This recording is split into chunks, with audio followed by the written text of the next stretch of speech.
Footsteps echoed from the other end of the round, spherical room.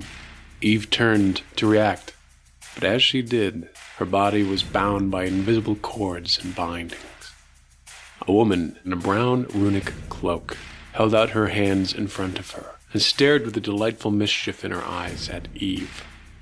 "My little whisper girl, how far you've come from the places you've been. Tell me, where are your crewmates?" Eve stared directly at the woman, biting her bottom lip. "Ha! All right. Don't tell me then." "That's all right. Your secrets will be revealed soon enough."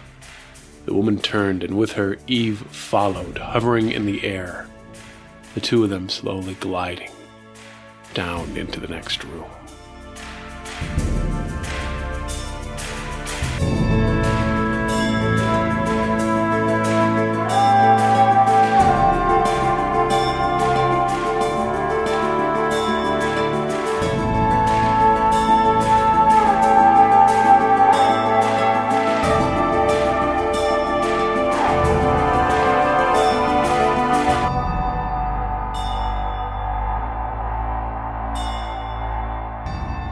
Welcome back to Wild Sea!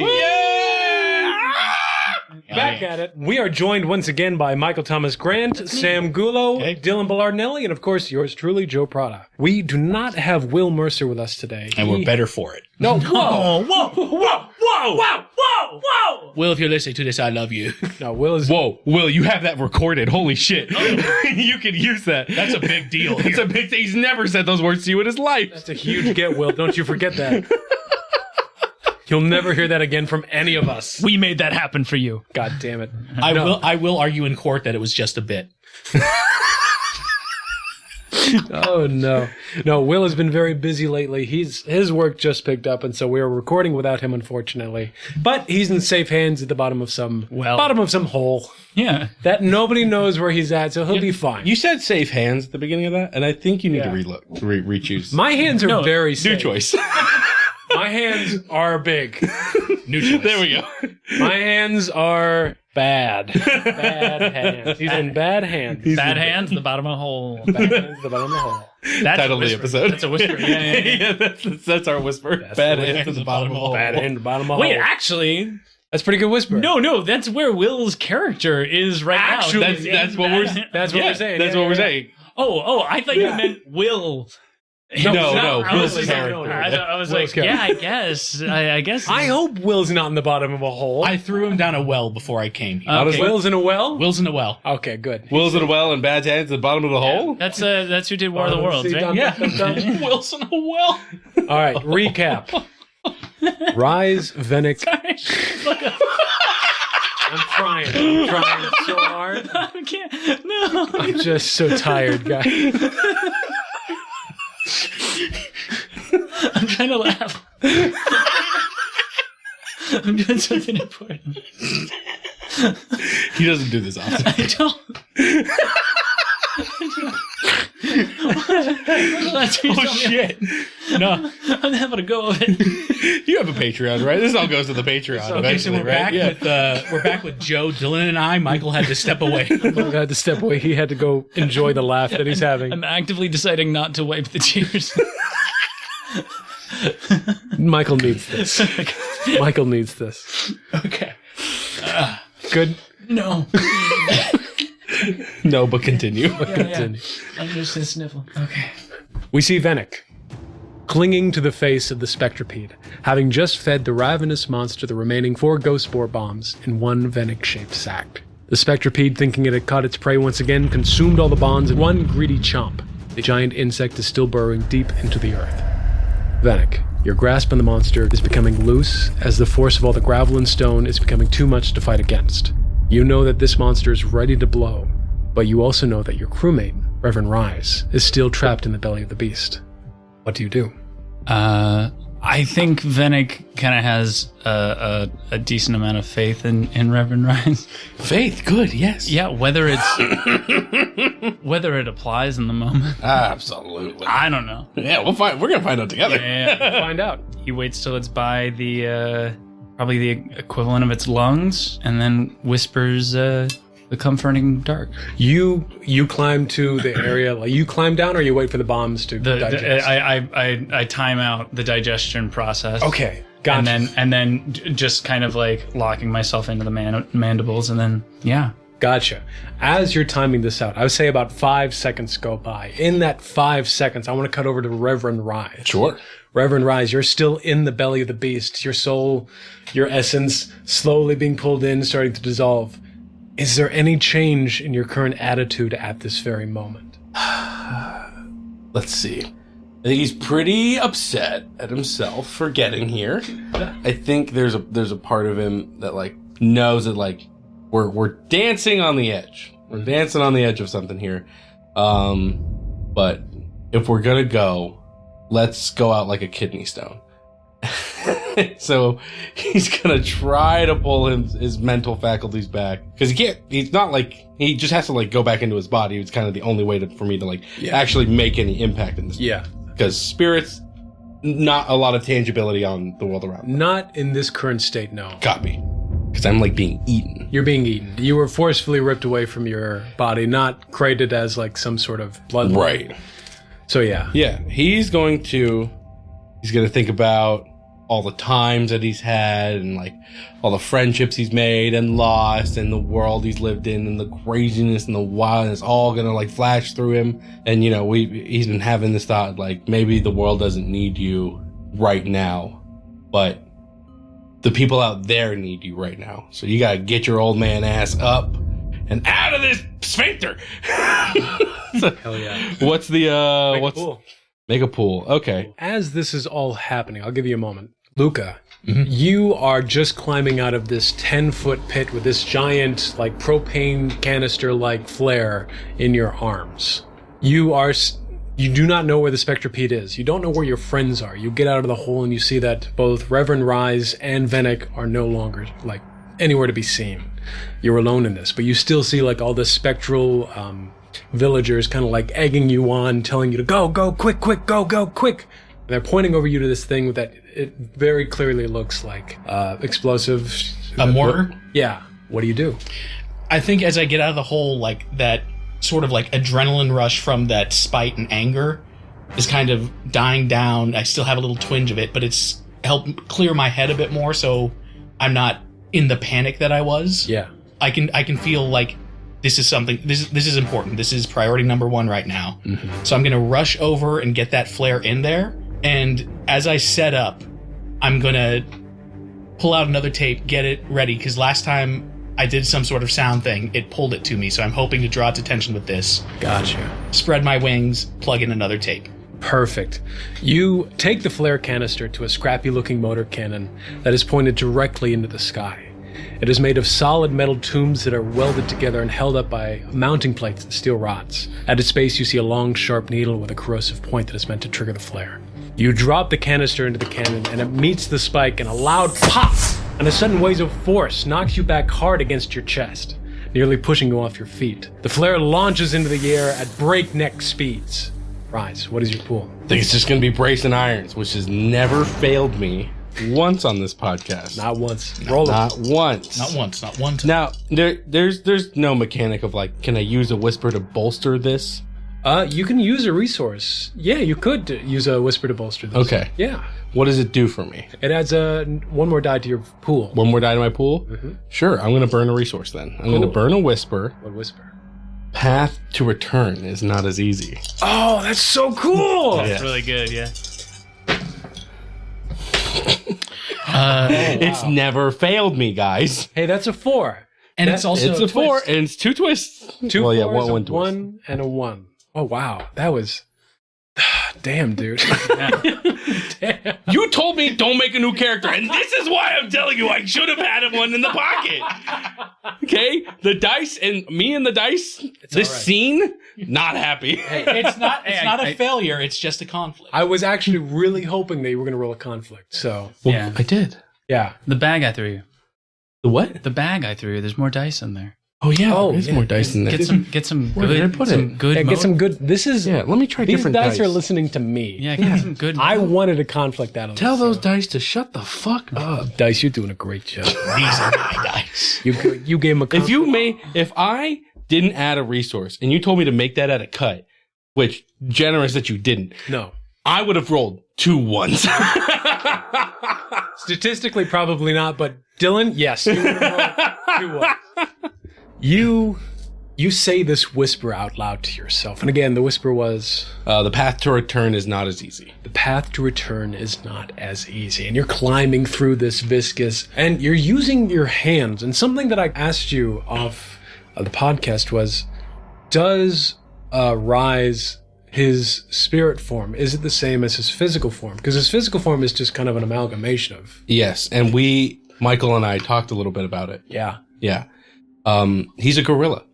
Oh, an actual gorilla? He's an actual gorilla. I love that. Oh, that's so cool. Like Planet of the Apes sometime in the I don't even think we went that far. We said he's a gorilla, one, because he has signaling. He was a signing gorilla.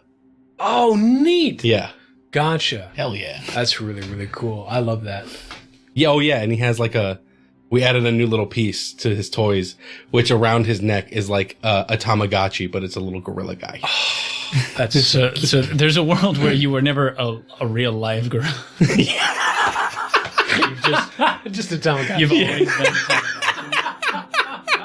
But I think in spectral form, that doesn't matter. In spectral form, we're all Tamagotchis. You know. We're all Tamagotchi. We're all God's Tamagotchi. Yeah. What is a Ouija board if not God's Tamagotchi? Feed me, clean up my shit, Yeah. Yeah. take me to the mall. So yeah, he was a gorilla. That's so cool. So you're climbing through and you're watching your hands. They're not slinkies, they're not G.I. Joe action grabs, they're not sock and boppers. They're hands, there's fingers, there's these great hairy forearms, these massive hulking fingers, but they're not really grabbing onto anything. But the energy that you put into it of climbing back into your body, you're able to get back to this lifeless mass that is just floating there, and you pull yourself back in, and you have again control of your body. You're back in it. But just as you do, you see floating by a sack Yeah. of 4 bombs right in your face. Flare goes off. Because Oh yeah, you gotta twist. Yes. Well, I had an idea for it. What was the whisper you had? It's not Crawling back. The path. the path to return is not as easy. Yeah. What if, because you said he kind of fell into his digestion with other spectral forms. Yes. What if as he said that, some of the others kind of heard it and they started trying to crawl their own way out? So it wasn't just Rise. Okay. I'm gonna add this twist. Yeah. I love that. I love that. As you're climbing back into your body, you kind of see some other spectral forms are invigorated by your ability to do that, climb out of the beast. And so all of a sudden, it's not just your hands, but it's other people's hands. You see some Gao hands. You see some Ardent hands kind of climbing back with you. I'm gonna say that this is gonna be weird. They climb into your body with you, but they're not taking control. They are following you. Okay. I think this is going to kind of be part of your ascension awareness kind of track where you're leading lost souls back home. And Okay. so I'm not going to argue with you on that. Yeah. I want to give you a track. Sure. Or maybe a resource. We can work this out. Yeah. But I want you to have kind of a companion or companion souls. Okay. That kind of. Let me write it down then. This may be an aspect that I give you later on. So let's make this a track. Okay. Make it a track. Where it's going to be a Soul Rider. Yeah, Soul Rider. Soul Rider. A collection of souls that want to follow and help. Okay. I'm going to say that you can expend these souls at any point, but once you get the 5 tracks, something special happens. Okay. Does that make sense? So once I've spent 5 of them. No. So you have 2 currently on your body right now. You can spend as many as you'd like, as long as you have them to help you with actions, to give you more dice, to do certain things. Okay. But if you just collect these souls without expending them, then that something happens. Once you get to 5. Exactly. Once you get So I need to regulate. yeah. You said I had 2? You have 2 currently right now, yes. I have 2 currently right now, yes. As that happens, the flare launches into the air at breakneck speeds, whistling into the sky as it does. A few short moments later, the sky fills with a loud pop and a bright red iridescent spores illuminate the sky. A chemical reaction centered on the flare itself continues to fizzle bright, illuminating the entire mountaintop with a harsh red light. The flare has been set off. Vennick, you're counting to yourself. 3, 2, 1. You say the trigger word. Do you remember what the trigger word is? Yeah, it's the comforting dark. You say the comforting dark and it explodes. I want to add that I think as he's like he sees the sack and he's like, please just don't. And then he like hears the sound reverberate and they're like, the comforting dark, like, motherfucker. You hear that. You hear the whisper. You see it fly in and you hear the bombs start to sizzle. The music on your track is playing currently. What is playing right now? The impression that I get by the Mighty Mighty Boss Tones. That's playing. This monster is starting to crawl up. You feel the ground underneath you shake, but just as it's about to breach, the bombs go off. Reverend Rise, I'm going to need you to make some sort of roll, and it's going to be cut by 2. Oh, man. Cut by 2. The way that you're rolling. It's going to be fine. Yeah, but he's using different dice this time. Yeah, I'm using different dice this time. I can't believe you rolled 4 6s. 4, 6. What does that say? Wasp jerky. Okay, that's probably not helpful in this moment. Probably not. I mean, Let's try. I'm gonna try a different tactic. Right? This is imagination. This is all imagination. It's all imagination. Reverend Rise is gonna see the bombs. He's going to turn around, go into GI Joe grip, grab the body of the centipede, roll into it to like rip out a part of its body as a shield for himself.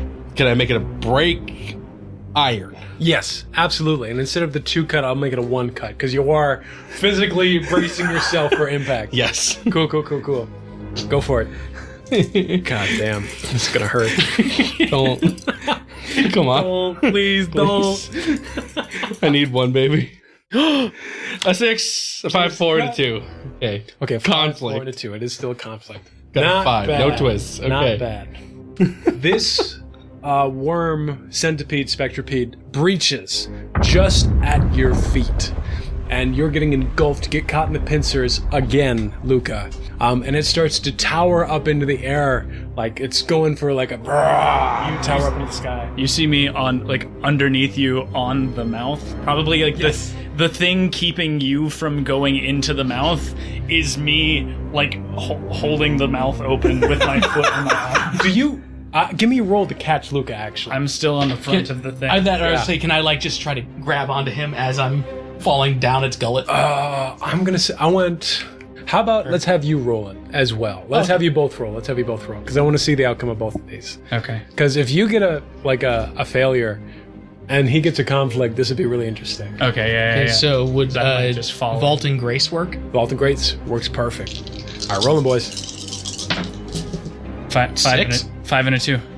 5 and so you got Sam 6, 5, and 2 2s, Yeah. and then you have a 5 and a 2. Perfect. Just as this monster's coming out to grab Luca in its jaws, Luca's able to just fly just out of the way and is able to kind of like do that cool like main character move where it just kind of like catches a ride on the beast as it's riding up.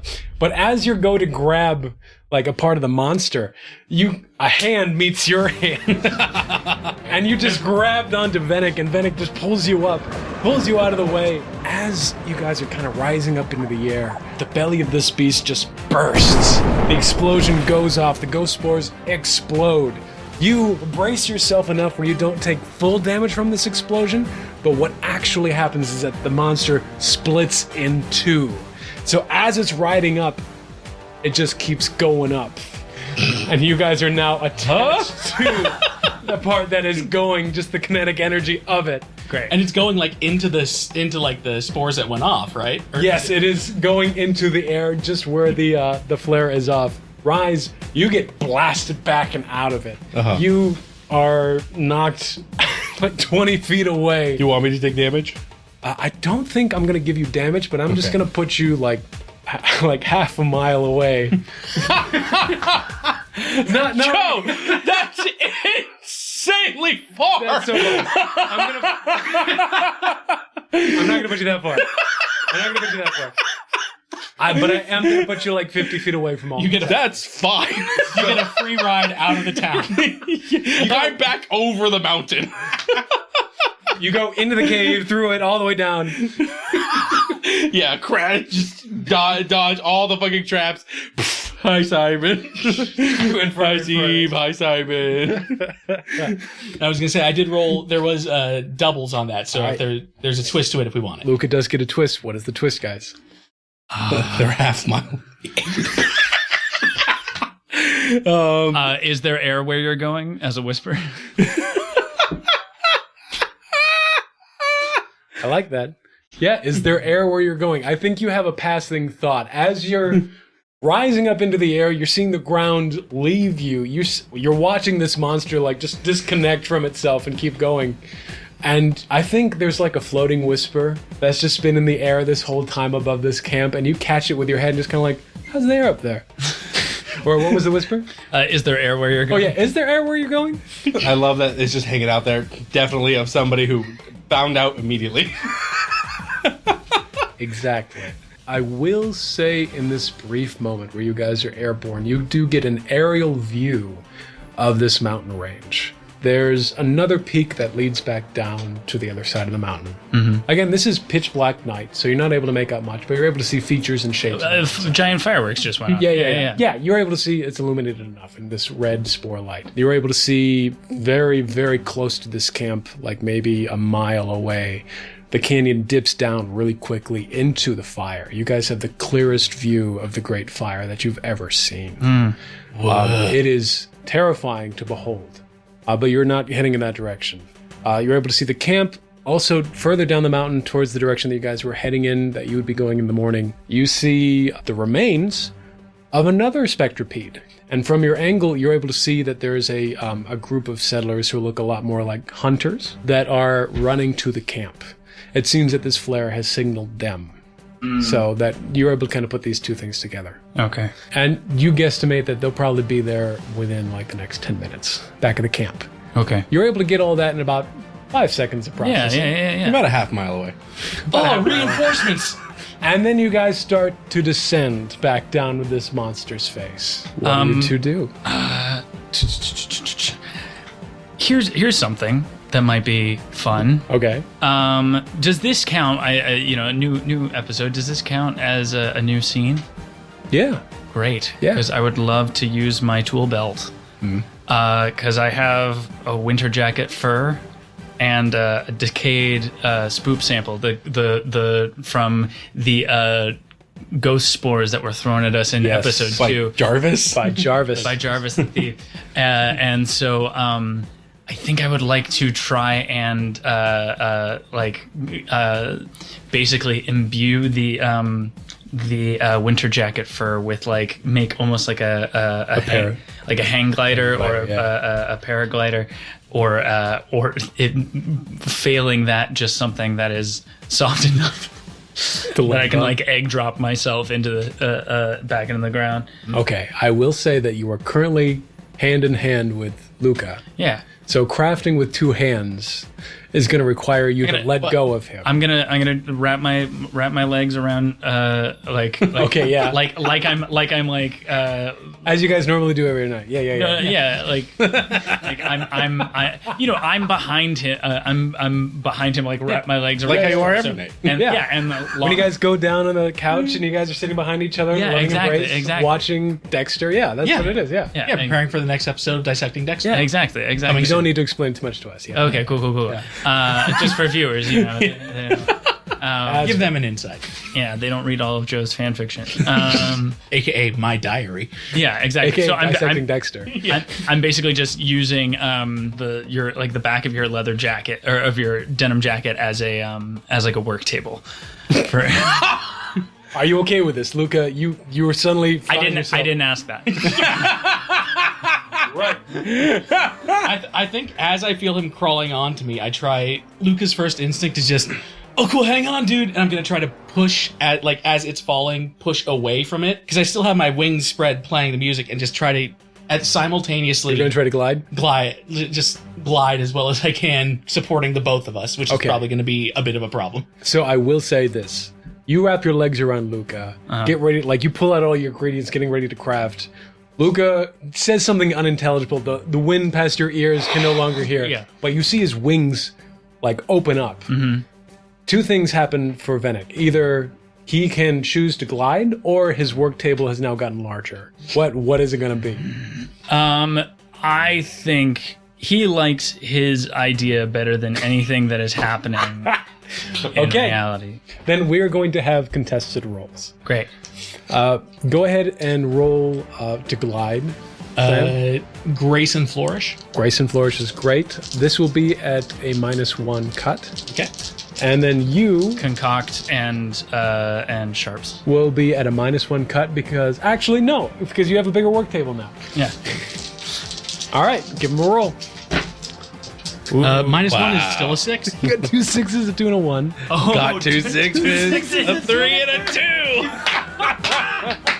Wow. You guys got nice dice, huh? Dylan, shut up. You're half a mile away right now. Yeah, you're right. It's in my head. This is that scene from X-Men 3 where where Rogue, who when she touches people kills them, is like, there's a cure, and then Storm, who controls the weather, is like, nah, we're fine. Yeah. Yeah. Exactly. Yeah. So you open up your wings and you do start to glide successfully because Vennick can no longer hold on to the side of the monster. He's concocting. You open up your wings, the music is playing, it's being played downwards, down onto the ground, and so all the villagers hear that you're gliding. And this is the best that you've ever glided before. I think you've done small flourishes off of Orca and places where you're safe, but actually catching yourself in the air. We're doing it, Benny. I turn my head to say that towards you and then just turn back. But as this is happening, Vennick, you've concocted something that is more than just wings or a paraglider. Because the wings are now stretched out in front of you, you kind of you change course and you give Luca the agency to maneuver through the air. So now guys are just not just gliding. You're able to take all that fur, and you're able to take the old goop and kind of attach it to his wings. And so now, Luca, you feel Vennick kind of start to shake your wings a little bit, and you start to actually fly through the air. You made reins for me. Very accurate. How to Train Your Dragon. Doing both of the same. You have oh gosh, what's the cape in? No, it's oh my god. Oh, Super Mario? Yeah, well, no, it's like a tanuki tail. Yeah. Because it's just a bunch of wasp fur. That's just a little bit haunted. A little bit. That's the agency part. You guys are able to glide through the air for as long as you like and land safely. Okay. But you both got twists. So let's figure out the twist for Vennick first. So Sam, Dylan, and I, what would we like the twist to be? A good twist would be maybe he doesn't have to expend one of the resources. Maybe he keeps one of these resources that he spent. Yeah, because he did it that. so effectively. Yeah. Yeah. Which choose one that you would like to keep. I think the winter jacket fur would probably just ghost spores would just kind of slough off eventually. Yeah. It's like fairy dust. Right. It's that's what ghost spores are. This is fairy dust. Yeah, just fairy dust. Yeah. So you're able to keep the winter jacket. And then our twist for Luca. Michael, Dylan. Right. What do we think? Does he gain the confidence to actually fly upwards 10 feet? Does he have a memory of when he was actually didn't need assistance to fly? Mm-hmm. I would say I'm going to take that one. I'm going to take the memory. Yeah. Where I think this awakens a core memory from you from a past pupation. I have some ideas if you'd like me to just give you a little. Tell me what it is. Tell me the story. Hints. Tell me, paint the memory as you see it. The memory as I see it, I have a flash of just sort of flying through the air, viewing down on a young woman building a boat she's about to enter into her first race ever. and just waving down to her and looking up. And in just the slightest moment before I come back to myself, I see a face that, like, if Plucky Patty was younger, she might look like this. You see that memory. You see it. It almost replaces your entire vision of the ground below you. You see the verdant sea. You see that unbuilt, unfinished ship. And you see that beautiful young woman in her big blue cap. And then you're back. Whoa. Dude, are you okay? Because I've seen stuff. You can go ahead and heal 1 point for that memory. You guys land on the ground. I'm not going to turn myself into a slingshot. That's a good idea. That was going to be my idea. I'm going to grab 2 trees and rocket myself back. You see as you guys are drifting down, the giant spectrapede, the top half of it just lands the ground with a giant thump. Dust flies up, but it twitches and it spasms before the light of the eyes slowly fades away. I sprint to it. I'm gonna get some cool stuff. I conversely decide to try to head over to Rise to see if he's okay. You go hunting for Rise. Reverend! Reverend! Prone, half a mile away. Take a solid 10 minutes to get to him walking, 20 minutes in the snow.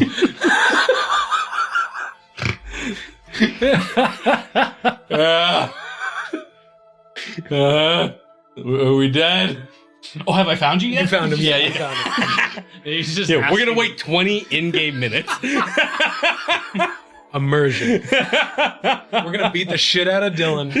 Make him feel like he's been thrown. Exactly. So once I get to you, Uh-huh. I just, whoa. Do you see all that? Because during all of that, I don't think I saw any of what happened to you. Just gonna grab Luca by the shoulders, shake yeah. him. It switches to happy face, and you just like, there's a fucking I can't believe we did that! Holy shit! Literal holy whoa! Oh whoa! Oh, my life right now. Be a good boy, walk an old man back. Okay. So at this point, I fold my wings back and I'm just letting him lean on me, and I'm like, there's no weight. There's no weight.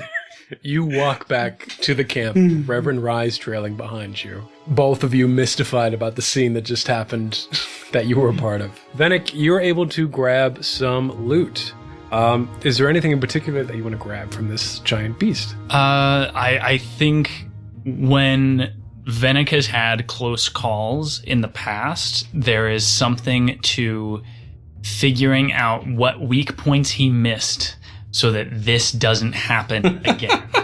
Okay. He is building there's like this hypervigilance from Barbary that where it's like no, you're not going to do this twice. Yeah. You're not going to have this kind of mistake twice. You're not going to be afraid of, just because a tiger is also a heron does not mean that you get to be afraid of it. No, I haven't. Barbary made me murder 5 more of them single-handedly just so I'm not afraid of them anymore. Gotcha. So I think it's that kind of thing of just finding the weak point, trying to feel around the throat, and if there's soft bits of chitin, stuff like that. But then also I think there might be some interest in the neural I guess it's big enough to have cavities of nerves and clusters and things like that, to feel like when something is so incorporeal but biologically incorporeal, how does its brain function? Let me describe it to you. Does that make sense? It's not as incorporeal as you think it is. The monster itself is actually very, very real. I'm saying incorporeal as in it operates on ghost logic, but it is a physical creature. Right. So what is the evolutionary need for a nervous system for something that is and so You're like asking the hard question. no, but like You're asking me to put cyberpunk I don't logic No. into. I don't need you to have. I can, is what I'm saying. But that'll take another 10 minutes. I'm saying I think that one of the smartest people in the world of Wildsea is curious about this mystery of the world that can remain a mystery. Okay. He's just trying to figure out what it is. Gotcha. Yeah, I understand. I'll go ahead and make a roll for trying to discover some things about this. You open up his brain, and there is just like a Ouija board. Yeah. And that's all it is. Little man going, Orion's. It's just a nice like Victorian silk dress. Like what's got 2 crystal balls for eyes. What is that? Yeah. I mean sharps and concoct, baby. Right? Sharps and concoct? Okay. Yeah. Not to you know. I would say you're already rolled it. Oh well, don't worry. The 2 3s and a 2 and a 1. Yeah, wow. That is a failure. That's a failure. Well, and this is why these are mysteries. You know, these are the mysteries that Vennick will always have. You'll never know. As you're slicing and dicing, I say that you get kind of like all the basic parts, like the basic parts of an insect. Yeah. So I'd say that you would have mandibles as part of your salvage that you're able to get, cool. or specimens. I like it as salvage. Ooh. Yeah. They're sizable, so they're probably like cling onto your back like these big giant like what's the movie with the Rock, the animated one, Moana. Yeah, like the big Moana. Hooks. But like you've got basically 2 of those. That's what the mandibles are. Okay. Those 2 giant fish hooks on his back. But as far as discovering like what is its weakness, why does it need to survive on like the essence of people? Mm-hmm. I think it's too badly injured and also too old. You realize like this is a very old monster. You've maybe seen centipede-like monsters, creatures like this, and you've never seen one so scratched up. Like the outer skeleton is like worn and torn. Yeah. So whatever information you could have gathered from a younger one, its innards are just goop. Yeah, it's just goop. It's kind of like cognitive function kind of things, like your blood cells stop repairing it. Exactly. Is that okay? Cool. So yeah, you're not able to get a lot, but you're able to get the basic stuff. Great. So what is the twist of Vennick's failed roll here? Yeah, what do you think? An egg. An egg? Ooh. You're going to get an egg. Yeah, give it spectrapede egg is what you're going to get for specimens. Okay.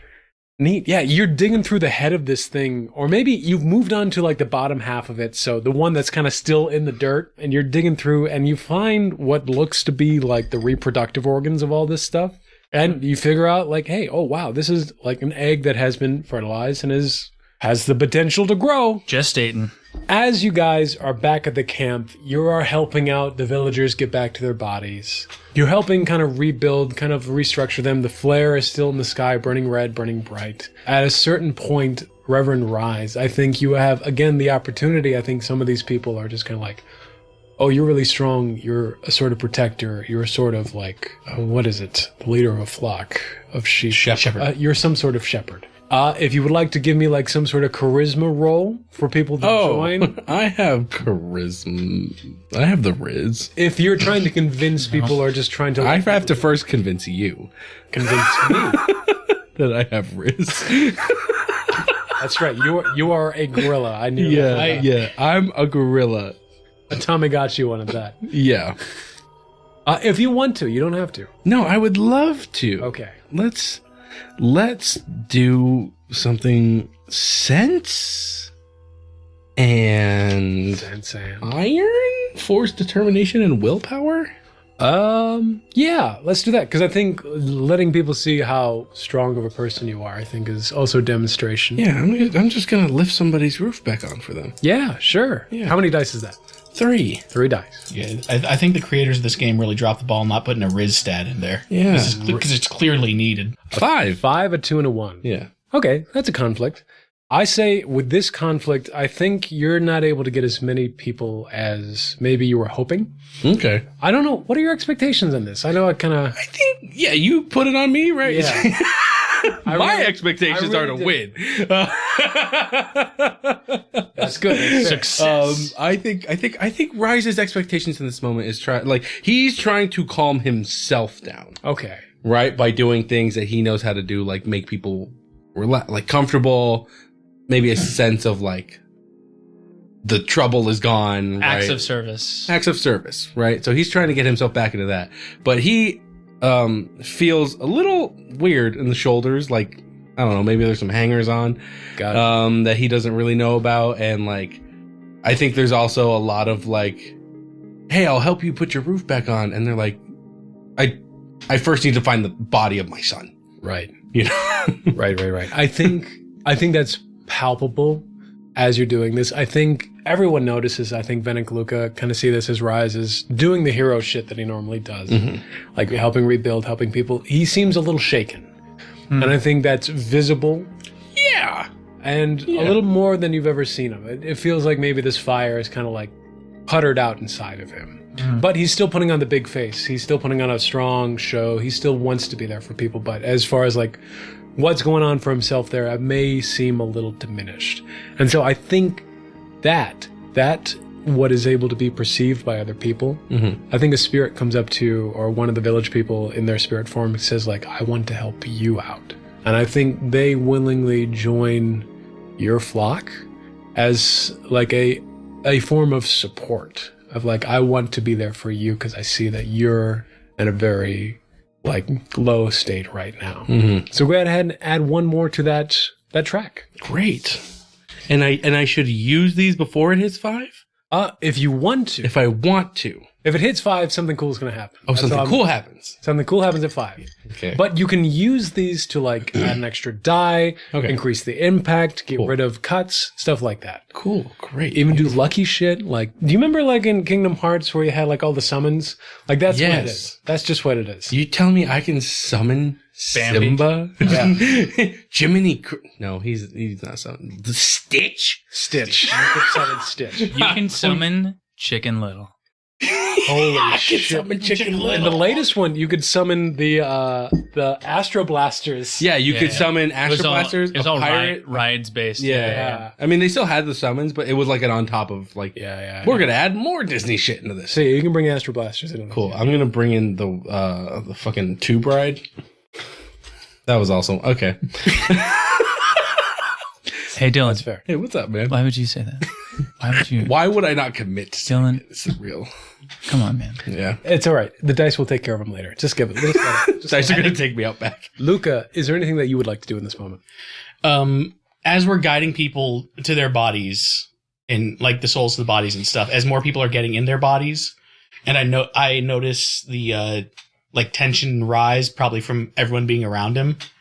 I try to draw more attention. Just, all right, everyone is back in a body. Let's get everyone out of the ditch so we can bring up bodies so more people can find. Because people fell into the ditch when I fell. A lot of bodies fell into the ditch. Yes. So come on, let's as a unit, chop chop. Let's do it, dudes. Gotcha. Yeah, I think you are able to rally the troops. You start kind of rally the people who are back in their bodies. You kind of you do your captain stuff. I think you just kind of find yourself naturally leading people to create some sort of like tow line where people are bringing up these loose ragdoll bodies that people kind of start to sort through. And I think people are really thankful until this moment where you see a group of rugged explorers come over the hill back into the camp. You see that they are all wearing protective bracers. You can't really see their faces. Like they're wrapped in cloth. They're built for the snow. But as they kind of come up to camp, you see that there's like all these like skins and patches and skin works. They're kind of torn up.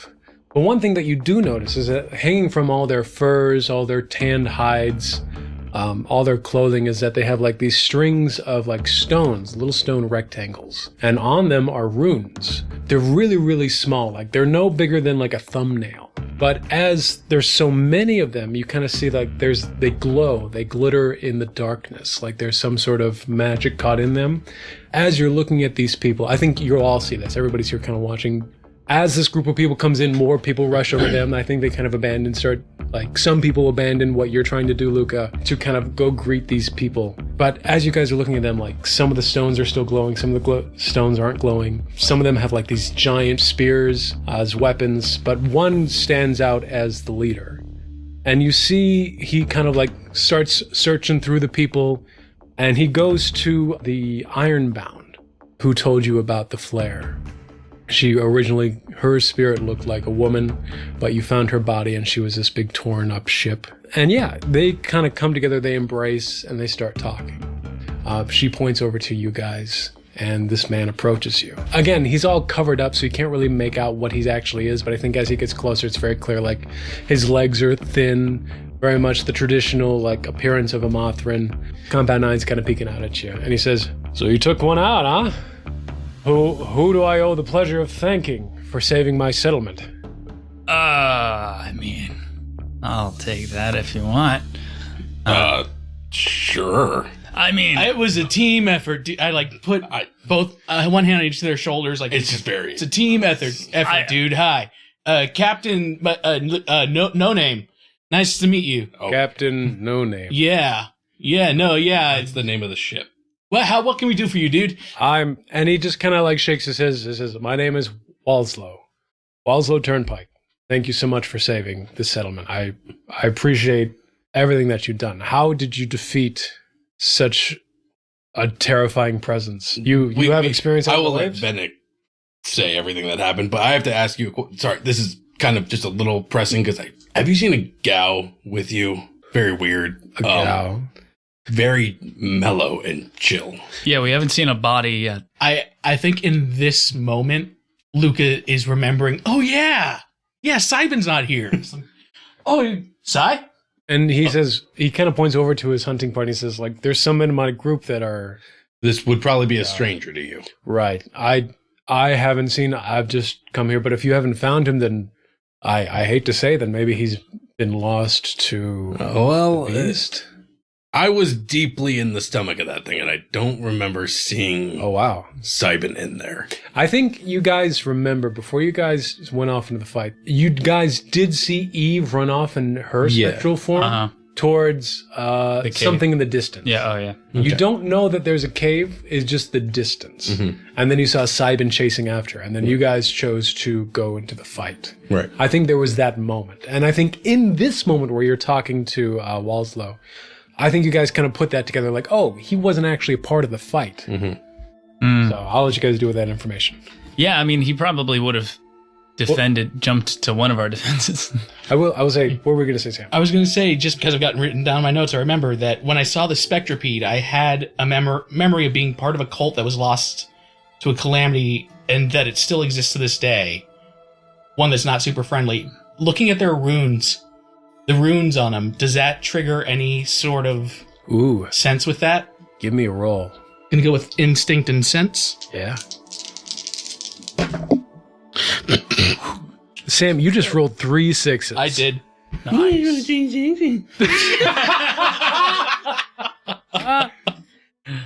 I think with 3 6s, you get a memory that is clear as day.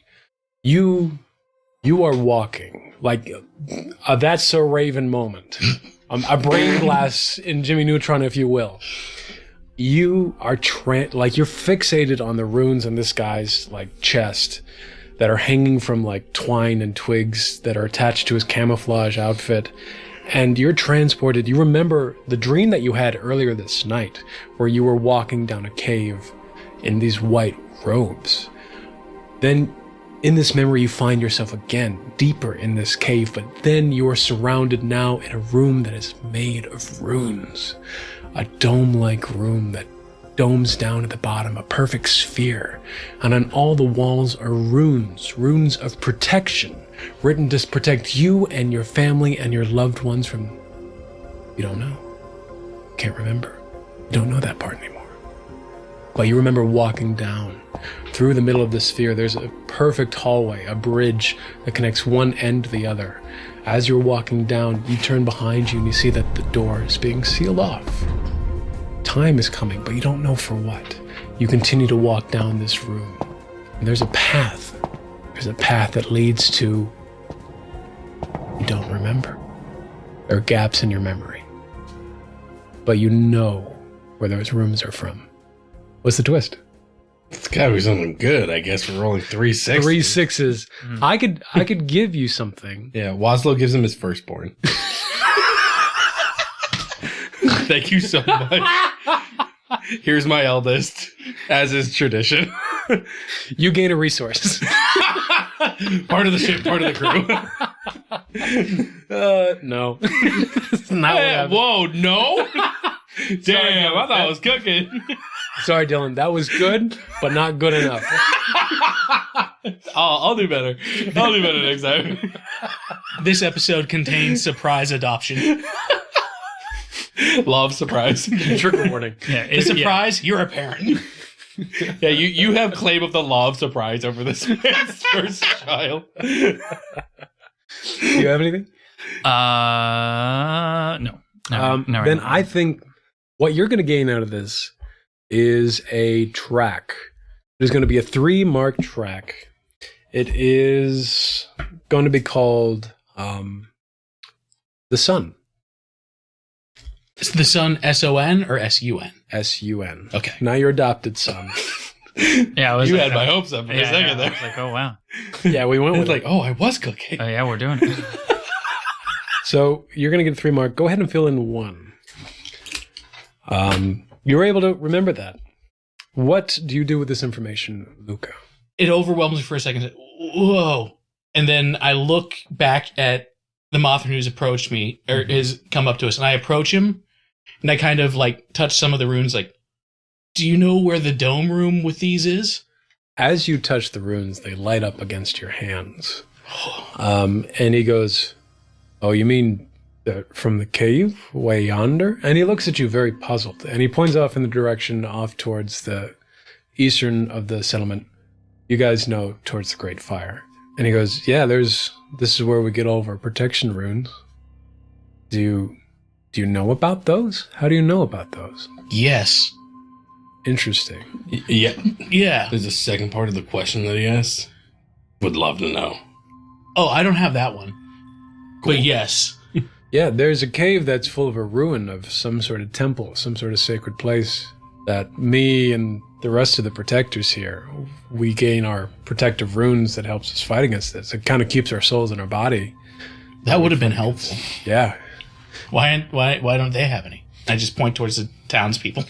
You look over the townspeople, and I think as you guys were pulling bodies out of the ditch, you noticed that like everybody had like 1, maybe 2, but they weren't glowing. They weren't active. And he looks at you and says, we try to get as many as we can for people, but they have a limited charge. So I think just the intensity of the attack, being repeatedly attacked over and over again, some of the runes didn't hold up, which is why, and he kind of points out to like, he's got maybe 50 in his body, which is why we try to get as many as we can so strongest fighters can protect those. We could take you to the cave if that's what you want. Pretty sure that's where Sai went, so... It would also give me some peace of mind to go down there with you, because maybe some of our people ran down in the cave for protection. Love a guide. Yeah. If that you guys might be. don't mind. Just in case there's like some sort of like convoluted trap. Yeah, we'll get you. We know the way down there. We'll get you all suited up. Let me check in with some of my people. Let me check in with my wife and make sure everything's going to be okay here. We don't think that there's going to be any more attacks. Do these things normally pairs, packs? Here's the thing. We've never seen these before up here.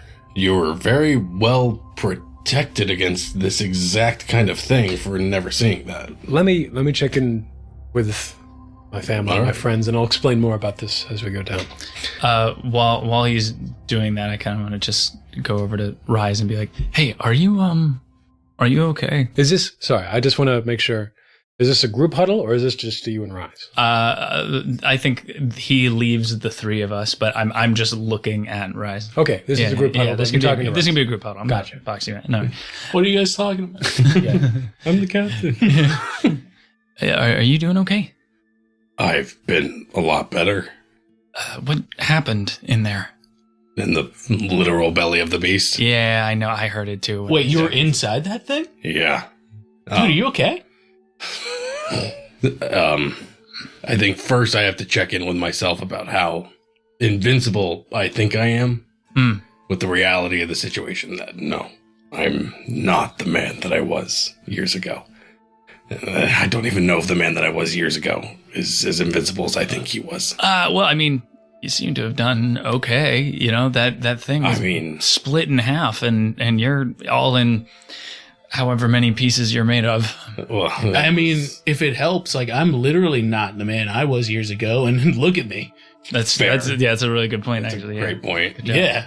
It was a little touch and go there for a minute. Yeah, I know. I know. Ironbound, well, can become unbound. So Yeah, unmoored. Yeah. Yeah. Oh, was that a pun? Was that a ship person pun? I mean, Is that? I mean, I can't. I would. it's like part nautical term, part like ribbing on each other. No. I mean, that was good. That was really good. Thank you. Yeah. Okay. Just let's keep an eye on each other. I do want to say, truly, great fucking job. I don't know, like, the last time you guys leapt in to save people, but it's really hard. Yeah, It's that was really fucking hard. I'm not used to having untrained people to save, which is why I just kind of went for the head and just kind of tried to get the thing down. I got a reminder that I have a crew at my back. So, Yeah, man. thank you. We're here for you. that was wild, guys. I need Now, to fucking sleep, though. Yeah. Question. Yeah. Did you recognize that guy? I mean, You zoned out for a second. I didn't recognize him, but I definitely saw some things. Okay. So just like, you guys ever have that thing where you like have a memory that you shouldn't have because it's not yours and yet it's your memory? And it just like, it's like, whoa. I'm gonna say no. Yeah, But- I can understand the concept, but no, Yeah. that's not like a thing that I regularly interact. But, Okay. so Mothrin experience is sort of a rebirth reincarnation. Oh, our repupation? Yeah. Yeah, like when we reach the end of our life, sometimes we can repupate. And like, normally I think sometimes we get feelings from our past selves, Mm-hmm. but I'm remembering things. Like full life. Well, not like moments from a full life. And I don't think I'm supposed to be. And I don't know if that's because I'm also Cybin in a way. Boy. Oh yeah, I took his spores before I repupated. Oh shit. No, yeah, Okay. it was cool. I don't remember why, but like I'm also remembering things I know I shouldn't remember. So I don't know what's going on. Have you taken more of Cybin since then? And also, is That's Cybin the one personal. telling you? Yeah, that's My right. apologies. Yeah, that was No, that's cool. I just don't think we're there yet. But But you were there once before. no, I meant you and me. I don't think we're there yet. Not got it. yeah. Okay. Well, I'm excited and terrified at what's happening to me, and it's a whole thing. good. Perfect. That's kind of the state I want you in. Just before they come back, do we trust these people? They trust us. Do they? Hard to go through an event like this Mm-hmm. for them to come out on the other side being like, definitely ulterior motives for Okay. saving the entire village. Fair. Yeah. Because we probably could have done what Cybin did, which was run from this. I'm saying, okay, cool. I'm saying not necessarily do you think, I think yes, they probably trust us. Do you think that they want what is best for us? That is another question. All right. I think let's just play it cool, play along. Maybe we can try to find Cybin before we get sacrificed or whatever happens. And then Yeah, ideally we would not like to be yeah, sacrificed. you have like so many sets of eyes, so we'll just keep them all open, okay? I'll go through my tapes and make sure I've got a bonding song that we can listen to. Sweet. At this point, the Mothrin who's been talking to you, walls low. He walks back over. He's got in his tow two other protectors, another Mothrin, and I think a gal. But at this point, they've taken off their masks. And so you reveal the face a little bit. You see that the leader of this, Walslow, he is nearly all white in a pattern, like his fur on his face. And it looks like the snow is like blowing through the trees, like that kind of camouflage that a moth could have, because he's been here so long. And I think immediately you also recognize, like, this is an old-ass Mothran. This Mothran's been here for years. You look at Luca, and Luca's, like, maybe been through a handful of putations. But this guy looks old as dirt. This Mothran looks much, much older. He walks back to him and says, my wife will be able to handle the rest of this community. Again, we can't thank you enough for saving us and, from what I understand, calling us. It sounds like this community was... I get what that is now. Okay. Yes. Just pointing up at the sky. Yes, that's the signal if our camping is ever in danger and we're not around. Oh, that's smart. Thank you for setting it off. Thank you for doing that. Yeah. Walk with me. Let's walk out of town and I can tell you more about the place we're about to go to. And get you suited up for whatever you need and try to find your friend. Mm-hmm. Excellent. And he walks off in the direction of the cave.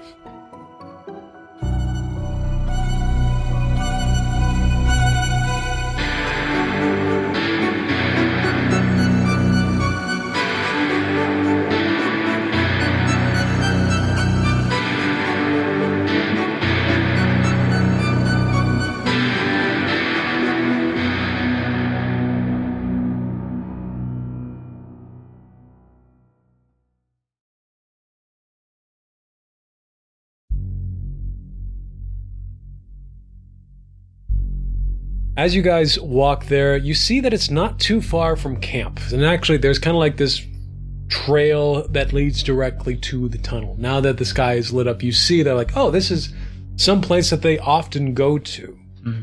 And you see exactly what Simon was able to see as he was walking through it. It's just a winding cave, a natural cave formation that turns into these more etched out pillars of like a walkway.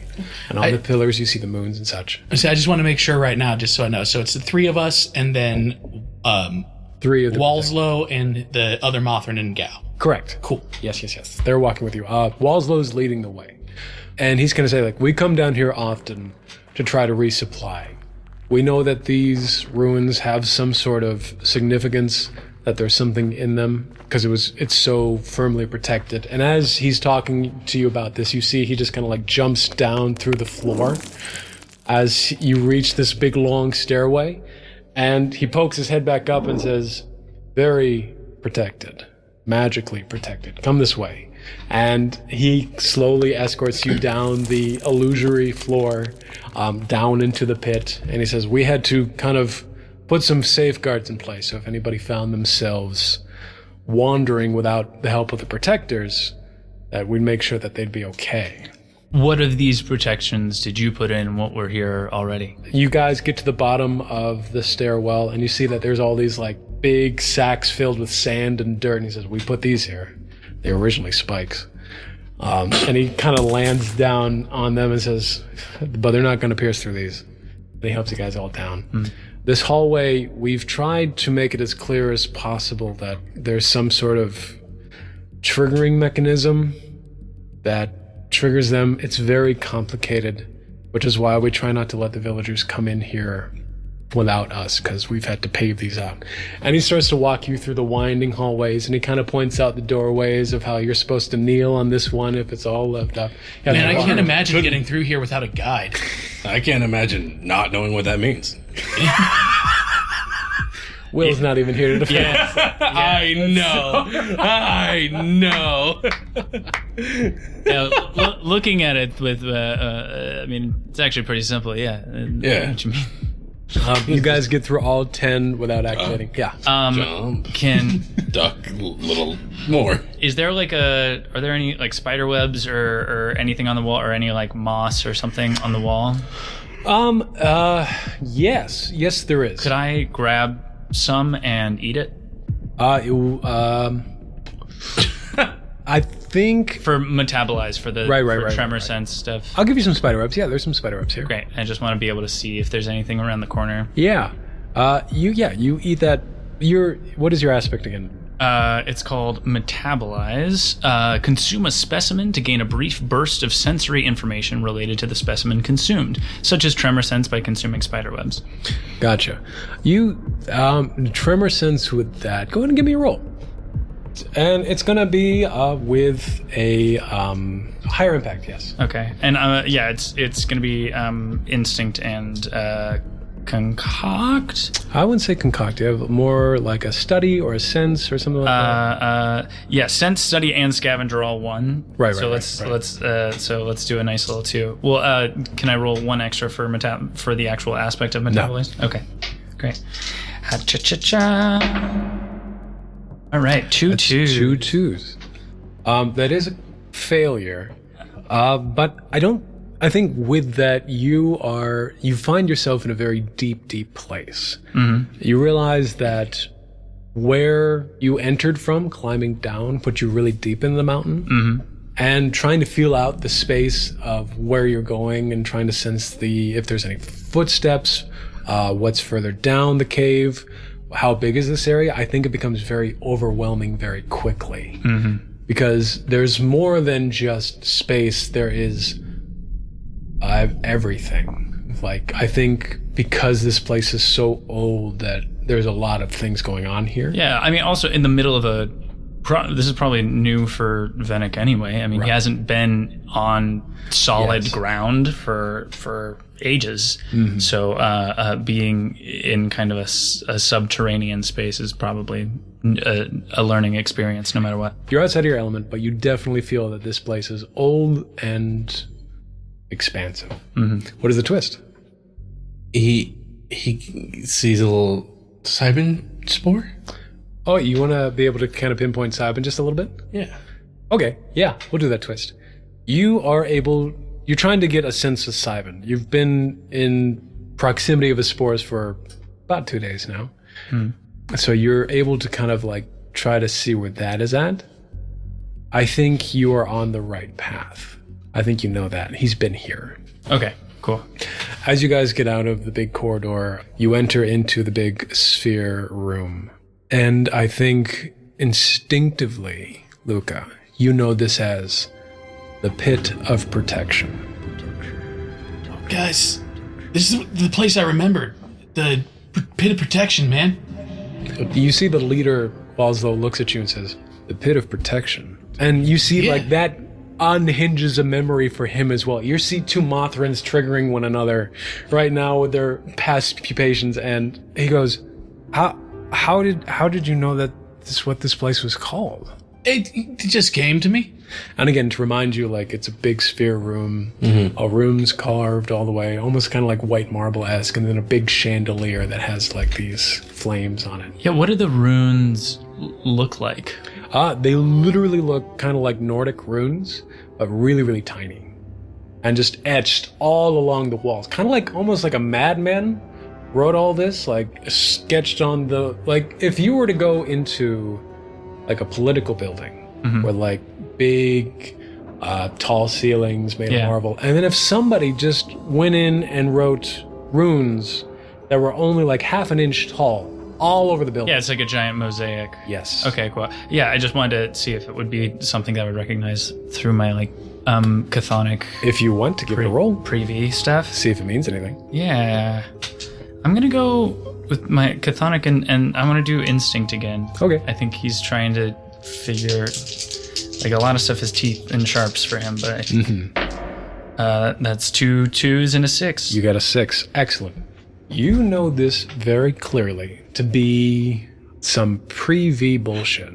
Yeah. Okay, rad. But this is more than pre-V. You know from like what your history as a Vennick, as a Ketra, you know that there was a moment as the Wild Sea was forming where there were a lot of things that Krezrin was doing to people. Mm-hmm.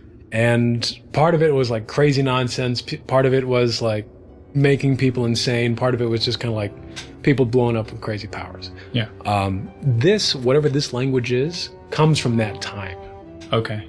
So this is like turn of the world kind of language. Yeah, kind of like Middle English, kind of weird. Very much so. Cool. You don't see this hardly anywhere anymore, except in old ruins. Okay, rad.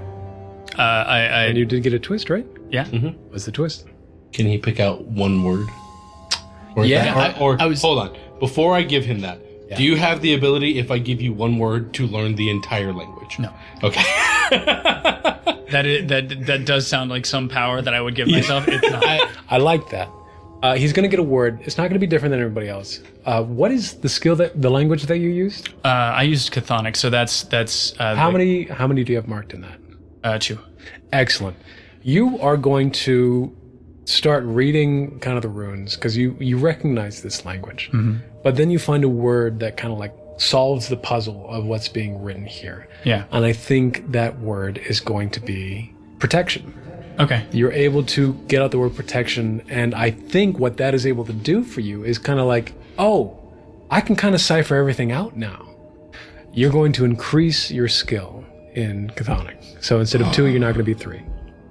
Because you have a library right now in front of you. Yeah. Wow. Here I was because Chthonic is about ancient rituals, spirit knowledge, and pre-ardent text. So that's like, Woohoo! I think you're going to spend some time here to really like investigate this as you're looking at it. So that'll be your twist. Okay. As this is happening, you see Vennick is kind of doing this. Also, you're on a platform. A bridge connects us across the way. You can't see it because it's dark. And for those with dark vision, like Luca, you see that it kind of leads into like the marble, and the facing the wall ceases to end, and it just kind of becomes this big like dirt pit. But you can't see much further than that. Your leader, Walslow, he takes out a chisel and he starts knocking out some of the runes. And he says, we got to collect some things. This is where we get these. And as long as we keep them on our body, they keep us protected. He knocks one out. He tosses it over to you, Luca, and he says, keep this on you. Go ahead and add an item to your sheet. Rune from the Cave. It is a 3-track item. When rolling for defense, treat any conflicts as successes. This item cannot be healed. Once all of the tracks have been filled, the magic of this rune no longer works. Each of you get up to 1 of these runes. Is it on the next 3, or can we choose when it activates? You can choose when it activates. Okay, cool. So you guys each get that. You see that where he's kind of chiseling these runes out from, like, there is a huge part of the wall that has been, like, chiseled away. And so you kind of have this moment where it's like, well, can I get more of that? But you realize, like, oh, these people probably need this more than we do. Like, in order to get more later on, they'd probably have to bring a ladder down here, and that wouldn't make a lot of sense. So if you want to ask for more that you can, you'd have to make a roll to do it. But your basic instincts of like the survival of the settlement kind of relies on these. Do I have the sense that the stone itself is what's important, or is it like could I replicate the ritual at all, or you don't think that you can replicate the ritual, not because of the stone, but because of the people who made it. Okay. You don't have that power. Yeah. Cool. Also, I should notice that to the players at the table, Eve and Simon are not here. You don't see either one of them. Yeah. I was gonna say, while we're in this room, just because I had the flash of it and I knew Simon was down here, can I just like do my best to focus around the room to see if there's any sign that I recognize that either they are here or were here? Yeah, absolutely. Go ahead and give me a roll. Sense and instinct? Sense and instinct. And I will give you, I'll increase the impact of this. Okay. For reasons unbeknownst to you. 2 4s. Okay. 2 4s and a 1? Yep. It's a conflict. You investigate the room, you're looking around. I think you're able to see that there's footmarks, there's footprints, there's dust on the stone bridge that leads into the next chamber, but you only see 1 set of footprints. That's all you're able to get.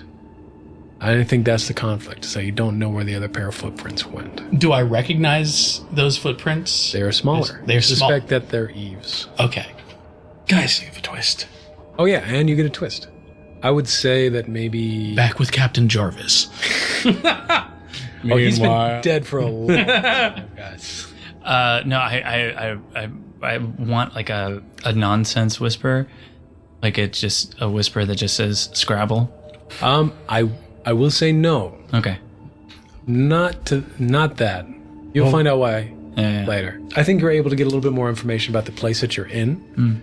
Like you're tapping into that memory, you're kind of investigating. You see that there's like a bunch of like kind of holes. Like it's designed almost to kind of look like an archway, but like a really small one, kind of like something that you kind of peek through. And you realize like, oh, that's exactly what it's meant for. And you get this kind of memory like, oh, there's a whole like place behind these walls. Like this was set up as kind of be like a trap of some sort, a different kind of trap. So that's what you're going to get out of that. This room is also a trap, but nobody feels threatened and nothing has happened. I see Michael over here thinking with his eyes. No.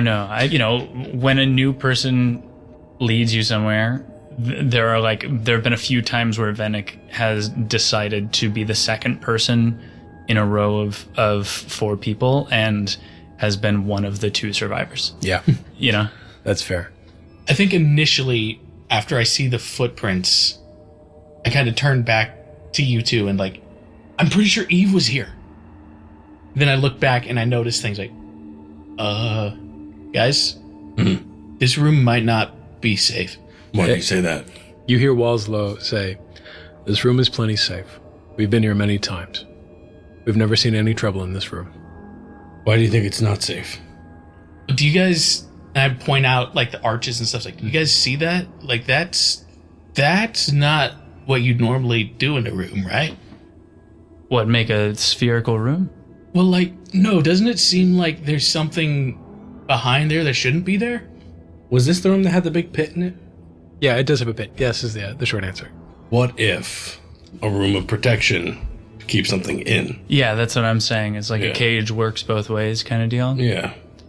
I don't think, and to your credit, sir, I don't think that maybe that's what you're doing, but you might have stumbled on something that and been able to use something quite effectively. Yes. That might have had a more ancient purpose. To answer your question from earlier about the spectrapede attacks, and he says it. He says the name. This is the first time you've ever heard the name of the beast that was attacking you.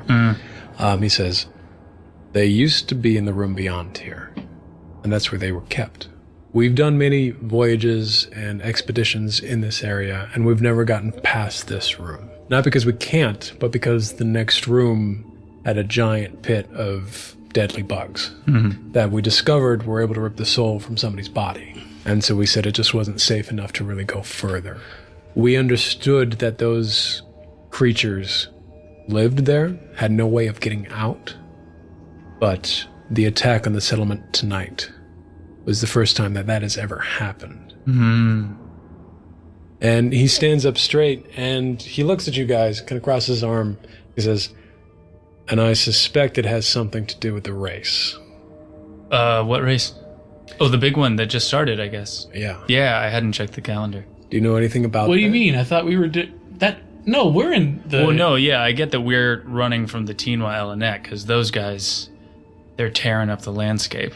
They have attacked our dock many times in the past and have caused us great Oh trouble. wait, no, like. Yeah, Wait. because remember how they blew up.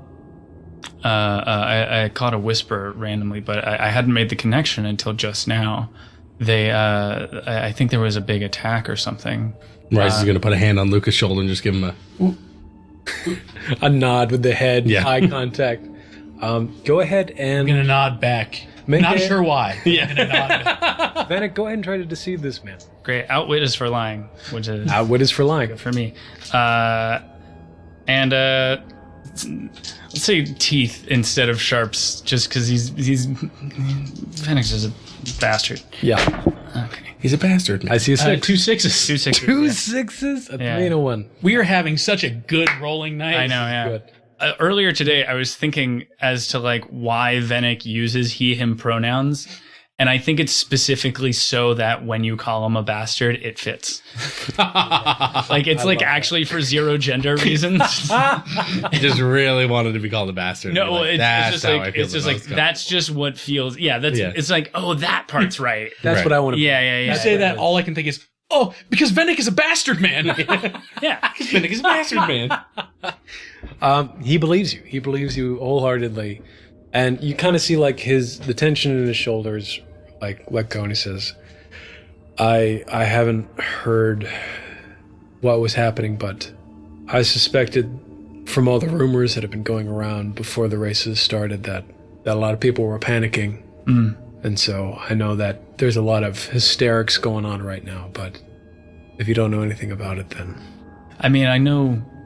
Rumors, we've been traveling around, but I think the thing that might be scary, the thing that I heard while we were on a spit maybe a little bit east of here, was that I think the Teenwa Elenet is in the race this year. So I think they're just going to be as ruthless and conniving as you can get. So if you see even a whiff of them, okay, watch out. Gotcha. That's good to know. Hey, man, I've got your back. We've got your back as well. I shake his hand. He shakes. And he also says, like, we're going to head back. If you guys would like to come back with us, you're more than welcome to. If you want to check out the room beyond, you're more than welcome to. I hope you were able to find your friend. It doesn't seem like he was anywhere back there. We would have seen his body plastered against the wall in the last room. Yeah. He's a hard nut to crack. I'm sure he is. But I will also say, I'm not going to ask too much of you guys. You guys did a very noble thing for my settlement, and I appreciate that. But if you are a part of the race, and I'm not saying that you are, just be mindful. I've always gotten a weird vibe from those guys, from that wishmaker. It just doesn't seem right. The wishes they grant. Yeah. It just... What makes you say that? There shouldn't be that much power in one place. Know what I mean? While I agree, what do we do if there is? And he kind of shrugs and he says, we protect ourselves. That's what we do. All right. I appreciate you guys' help. Is there anything else I can help you out with? How many spectrapedes were there in the next room? Could it have just been the two? Two. Yeah, please say two. We never really did a head count. Okay. More than two. But I would probably say two. I'd hope to. But again, we never got close to that. We tried not to stay that way. Fair. As that conversation was happening, after Rise put his hand on Luca's shoulder and kind of shushed him while everyone else was focusing on talking to each other, Luca had bent down to study the footprints. Yeah. And just sort of like, like how a basset hound just kind of like crawls across the floor, just kind of like is crawling on all fours following the footprints. Excellent. So at some point after the conversation, you realize Luca is no longer standing next to you guys. Excellent. I'm going to say... Luca!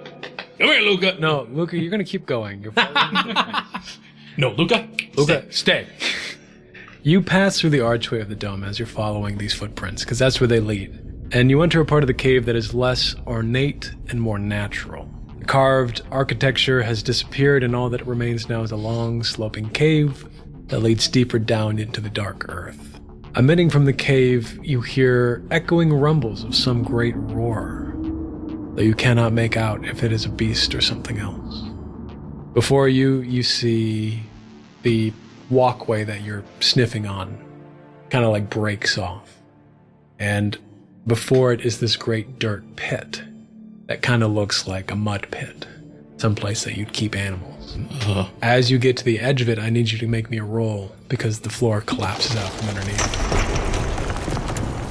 So I'm going to do Vault and Instinct, because I feel like this is more just instinctually put. Absolutely. This will have a high impact because you know this place. 2-5. 2-5. But it's with a twist. I'm going to turn this conflict into success because you know this place. Because I could do that. Yeah. Wow. In lieu of a twist. Okay. You The are... twist is there's no conflict. Twist is no conflict. You're welcome, guys.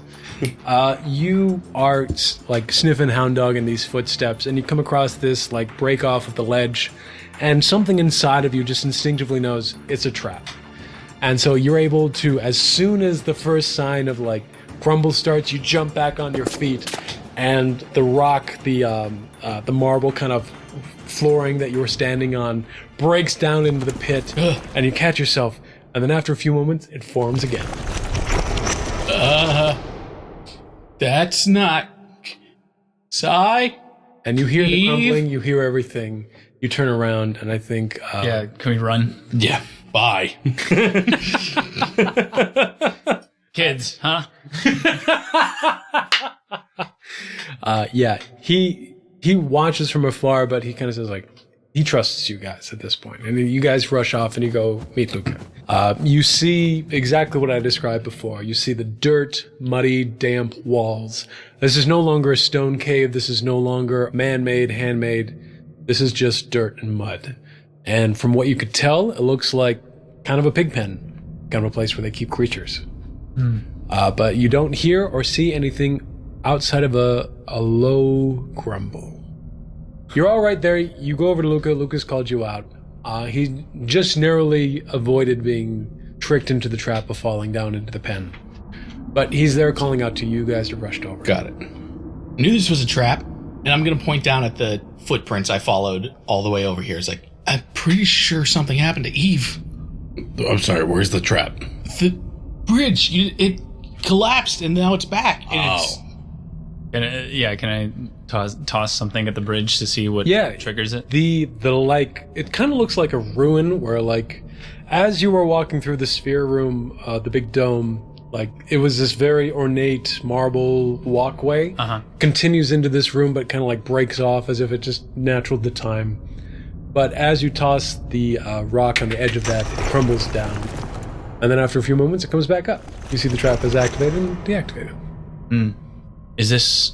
Would I know anything just about like temporal loops and things like that? Off the top of your head, this is all very strange. Yeah. This kind of mechanism is not typical. Can I look down into the pit and see if there's any... It looks like there's anything recent, or like if there's any droppings or anything that I would... From this perspective... without doing any like checks or rolls, you can't see anything. Okay. You see that it's mud, it's dirt, but I think you're the only one here who doesn't have dark vision. So you don't... Wait, I grew up in the dark. Right, but you I don't don't have have it dark on vision, right? Because Yes. I grew up with the phosphorescent sheep. Great. Exactly. grew up in the dark. You merely adopted it. So you can't recognize anything from this point that you're at. Right. What do you guys choose to do?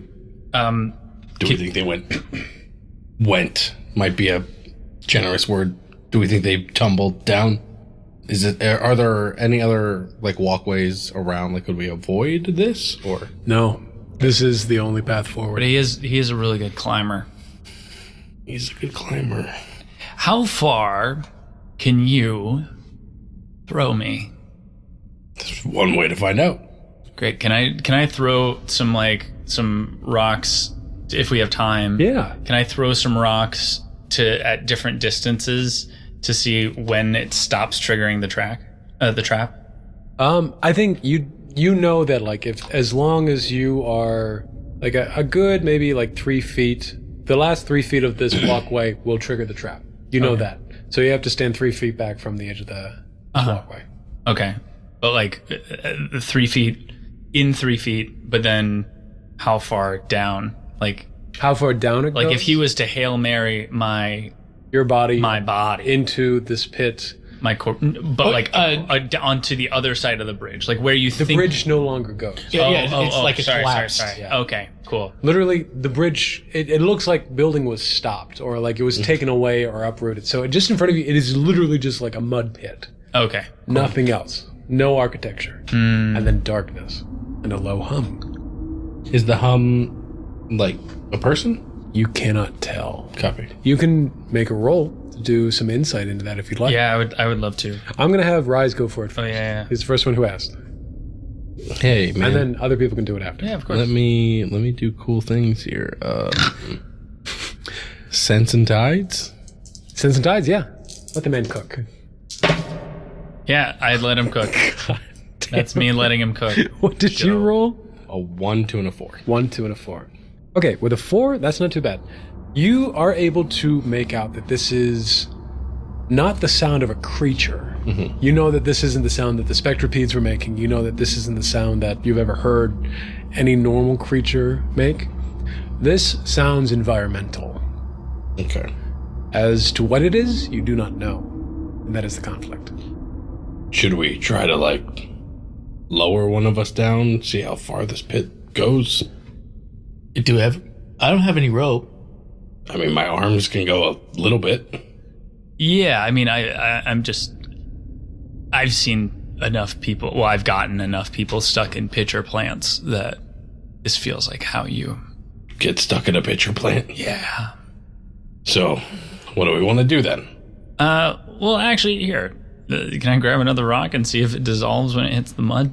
Yeah, you take a rock, you throw it down into the mud, you just hear wet slop. Great, cool. Yeah, Luca. Yeah. Can you get lowered down? Sure. Great, you're brave, and I love you. Wait, what? Action grip Luca around the torso.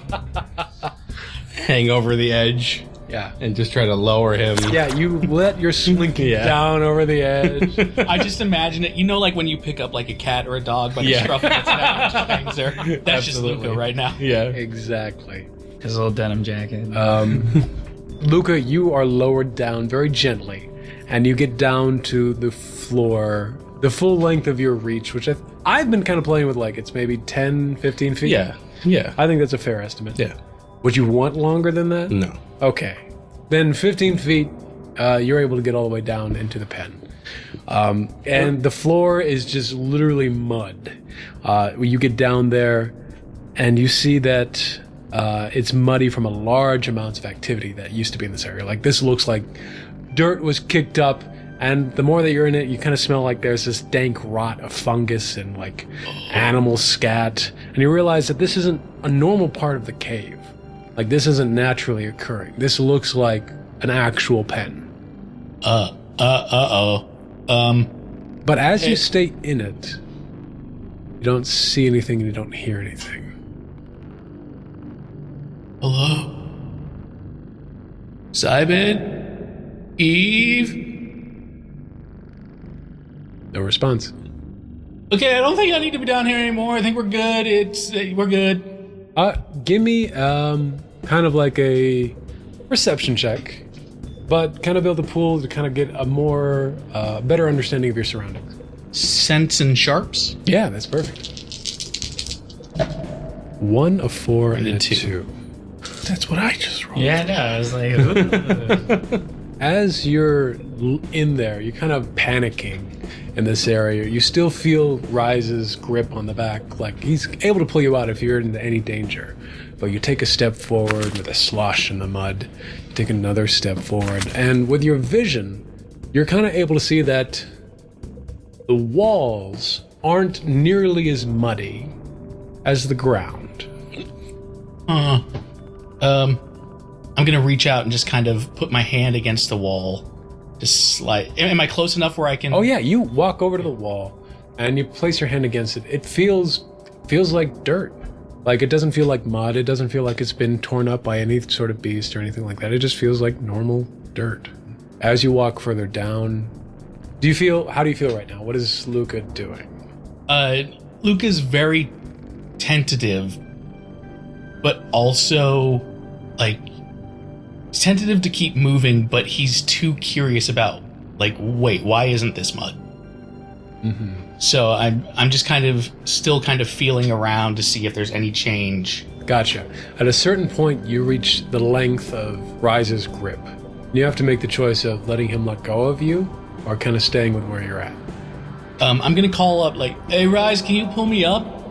But I'm in one hand, I'm going to try to take like a scraping of the dirt, and the other just a handful of the mud, just to see if I bring it up if there's any difference. You do that.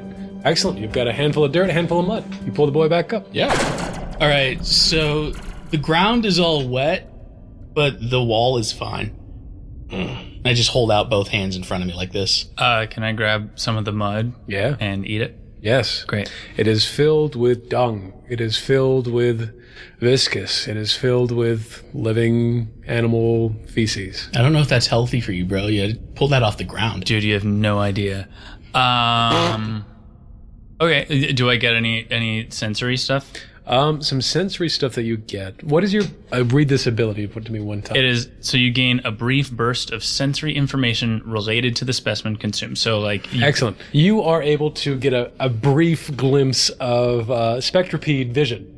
Great, cool. So you're able to kind of see everybody's essence, essentially. Kind of like X-ray vision. You see the big gorilla that is... Oh, whoa! Rise, standing in like the body of him. But you also see 3 other souls standing like kind of cramped, standing by his side, following him. Little They're all angel, picking rock, paper, scissors.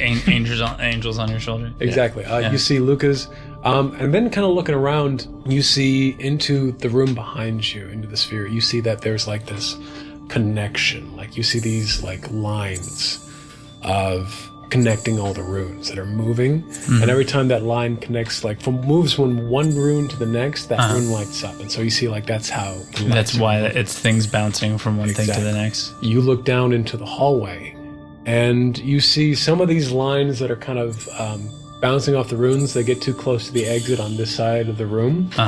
They travel down the hallway and they escape into the darkness. Into the darkness? Further into the cave.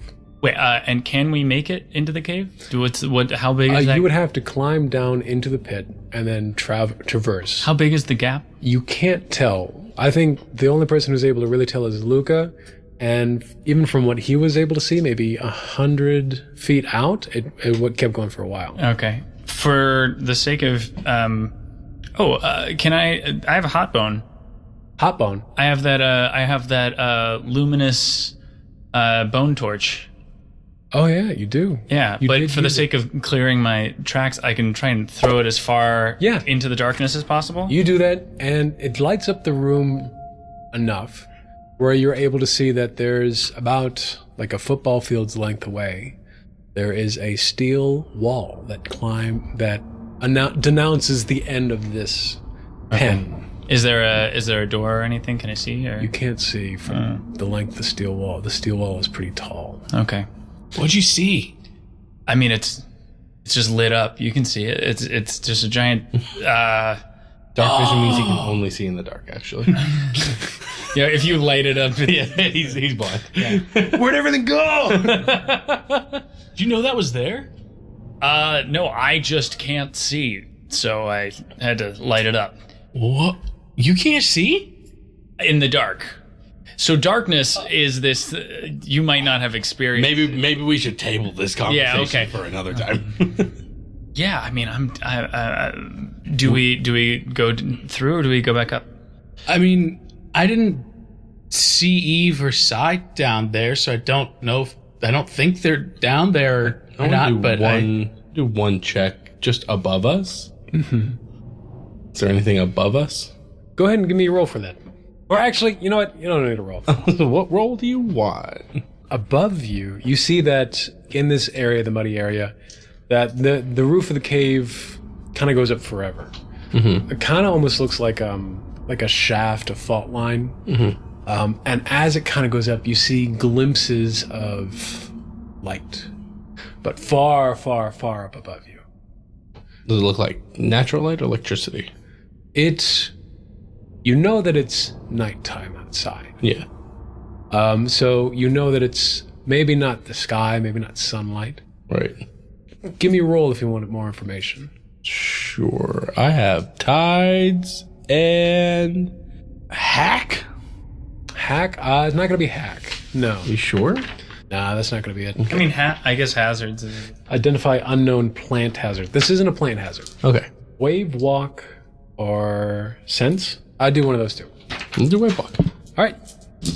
Hey. I rolled a 6. Yeah, and 3 threes. Wow. With a 6, you see embers float down that slowly die out. You get a sense that you are beneath the great fire, but it is very high up. Sure. Maybe about 200 feet, 300 feet. Interesting. It's unnerving when you first realize it, Yeah. but it doesn't seem like it's a threat. Right. Okay. What's the twist? You got 3 threes. It is a threat. Hey, everything you just said, take it back. Actually, it's not a fire. It's Fireflies. They just firefly. do that. Yeah. What if while we're focusing this area, we hear it sounds like something's like rubbing or scratching against a steel wall? We can't see it, but we can hear, like, Yeah. Hearing noise at the steel wall. yeah. Rise, as you're kind of like, suddenly your senses open up to like the room around you. I think you're going to gain some extra information about this room.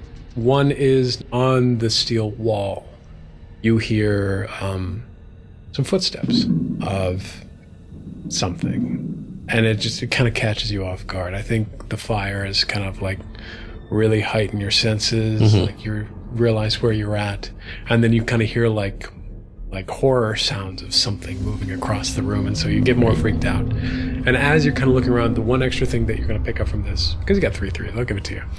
You see 2 twists. you get extra twist, and it's your first 6 of the night. I got to give you something. Bro, my first 6 in like 2 sessions. Really? You see along the sides of the wall 2 big holes that have been burrowed out.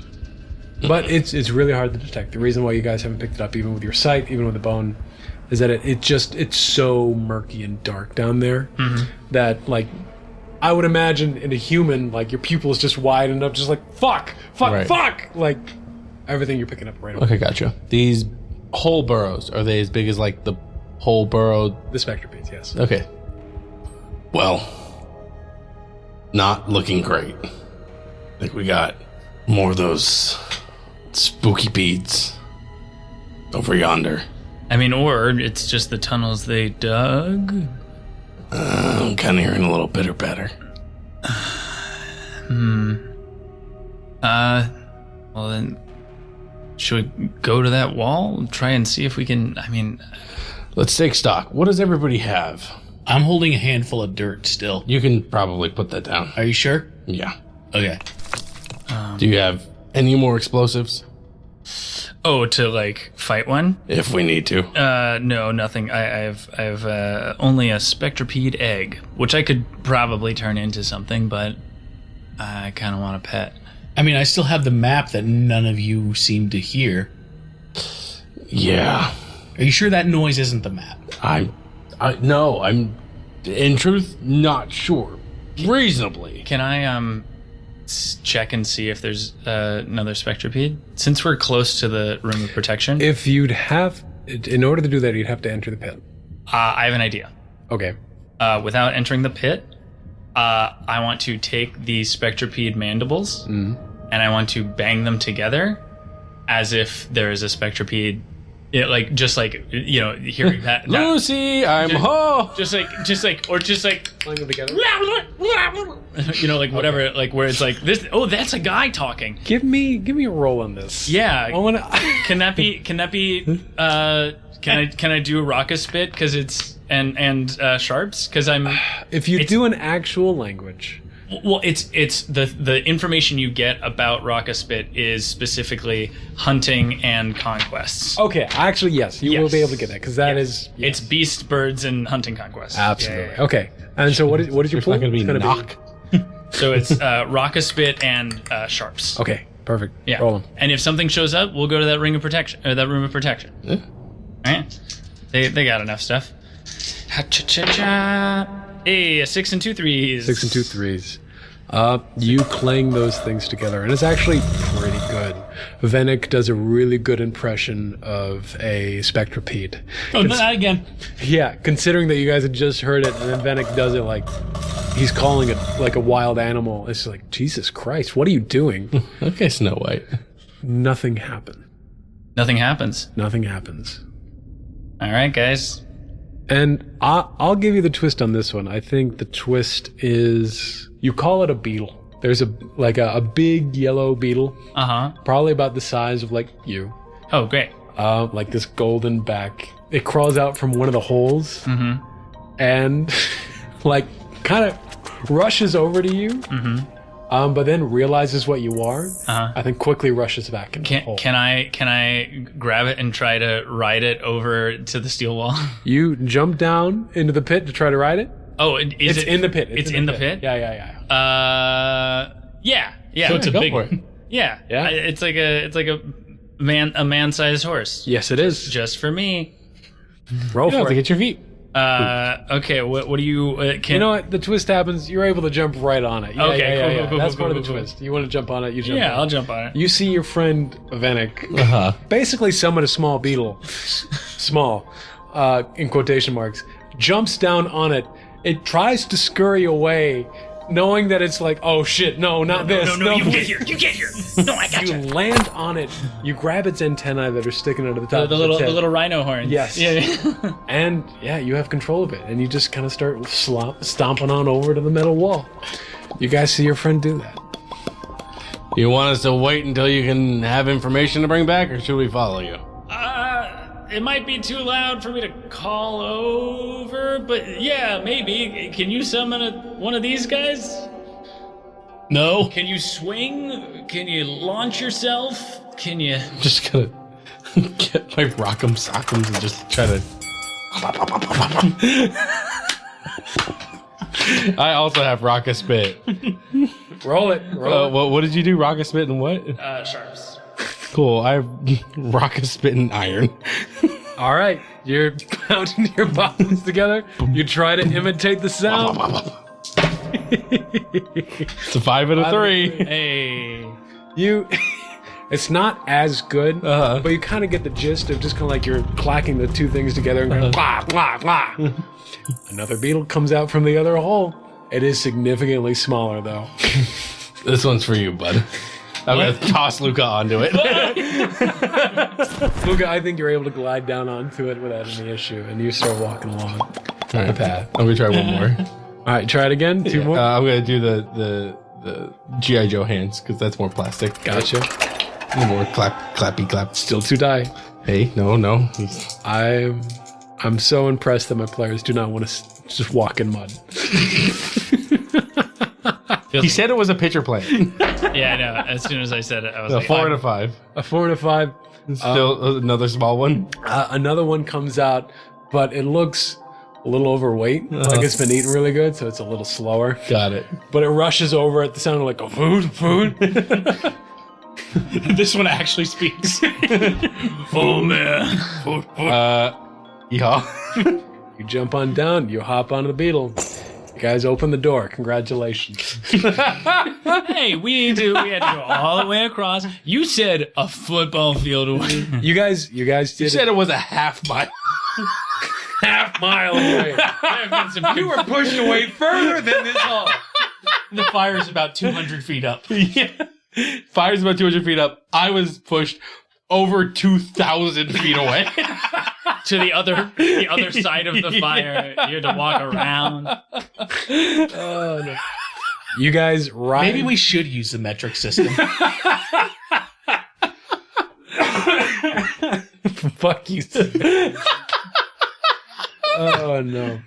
As you guys are riding along this basically bug pen, as you kind of start to put together, you get a wave of information hits you. Like there's this awakening inside of you. And it hits you kind of like a memory unlocks. And the memory is a forgotten bloodline. The keepers of the sun. Once humans from before the verdant sea. Now altered beings whose organic structure were more similar to plants than anything else. The keepers survive in the sun and must consume Krezrin, so they do not revert to their non-sentient plant life. Many keepers came into existence in the earlier years of the post-V. But the wild sea stopped creating these mutations in ardent peoples nearly 50 years after the verdancy. A memory. Just a memory of a bloodline. And this is all of us, right? Not All just of me. you, Okay. all of you get this. Okay. The Keepers of the Sun. They were just as plentiful and normal as Gao, as Mothrin, as any other bloodline. You're looking around at each other. You don't sense that this was triggered by anything that you did in particular, maybe the vicinity of that you're in. But you all look at each other with this knowing of just like, I just remembered something that I don't know why I did. Guys, it happened again. Yeah, this time I know what you're talking about. Yeah, no, that phenomenon you were describing. That's definitely what's happening. Whoa, really? Yeah. Oh, good. It's not just me. If I search the memory, do I know what happened to them? You sink deeper into that memory. You think about the Keepers of the Sun, and you remember. And then it stops. The glass wall that you press your body against that you can't seem to recall. It's like it's right there. But it's just out of your memory's reach. Is in the memory, is there a visual kind of element to it, or is it just kind of knowing They used to look like. Ectus at all, or You try to put it together. You're Yeah. trying to visualize what these people looked like. so it's like you there's can't. only the connective tissue and not really kind of that. Yeah. Okay, Just a single neuron firing. cool. I'm into it. That's Luca's whole life, baby. Yeah. All right. Let's. Yeah. I think that makes him start to like press for it. He goes like, yeah. You guys make it across the poop pit, the mud pit. You get to the giant wall in front of you. It is steel. Thick, hard steel. You see that it has been scratched by mandibles. It has been scratched by time. It has been worn down closer to the bottom, but the top of it looks pristine. It's probably about like a 50-foot sheer climb, but for some reason, For a rhino beetle, would it be super easy? there's a rope ladder hanging over the edge. Hard for a rhino beetle. Easier for us though. Yeah. Yeah. Fair. I give it a little pat on its butt and I let it go and I climb up the rope. Scurries away. You guys all get off your beetles? Yep. He's not gonna fly. Yours will not fly. Yours is too heavy. Fine. Get off my beetle. You guys hop off and the beetles scurry away. All right. I think I've figured out what to do. And before I've noticed the rope ladder, I'm trying to like use the claw marks as like climbing bits. Give me a roll.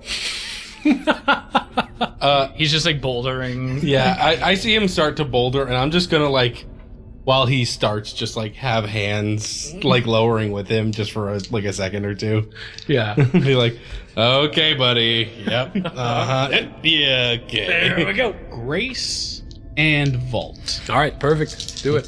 This would be at one cut. At a cut. Okay, so 2 4s. 4.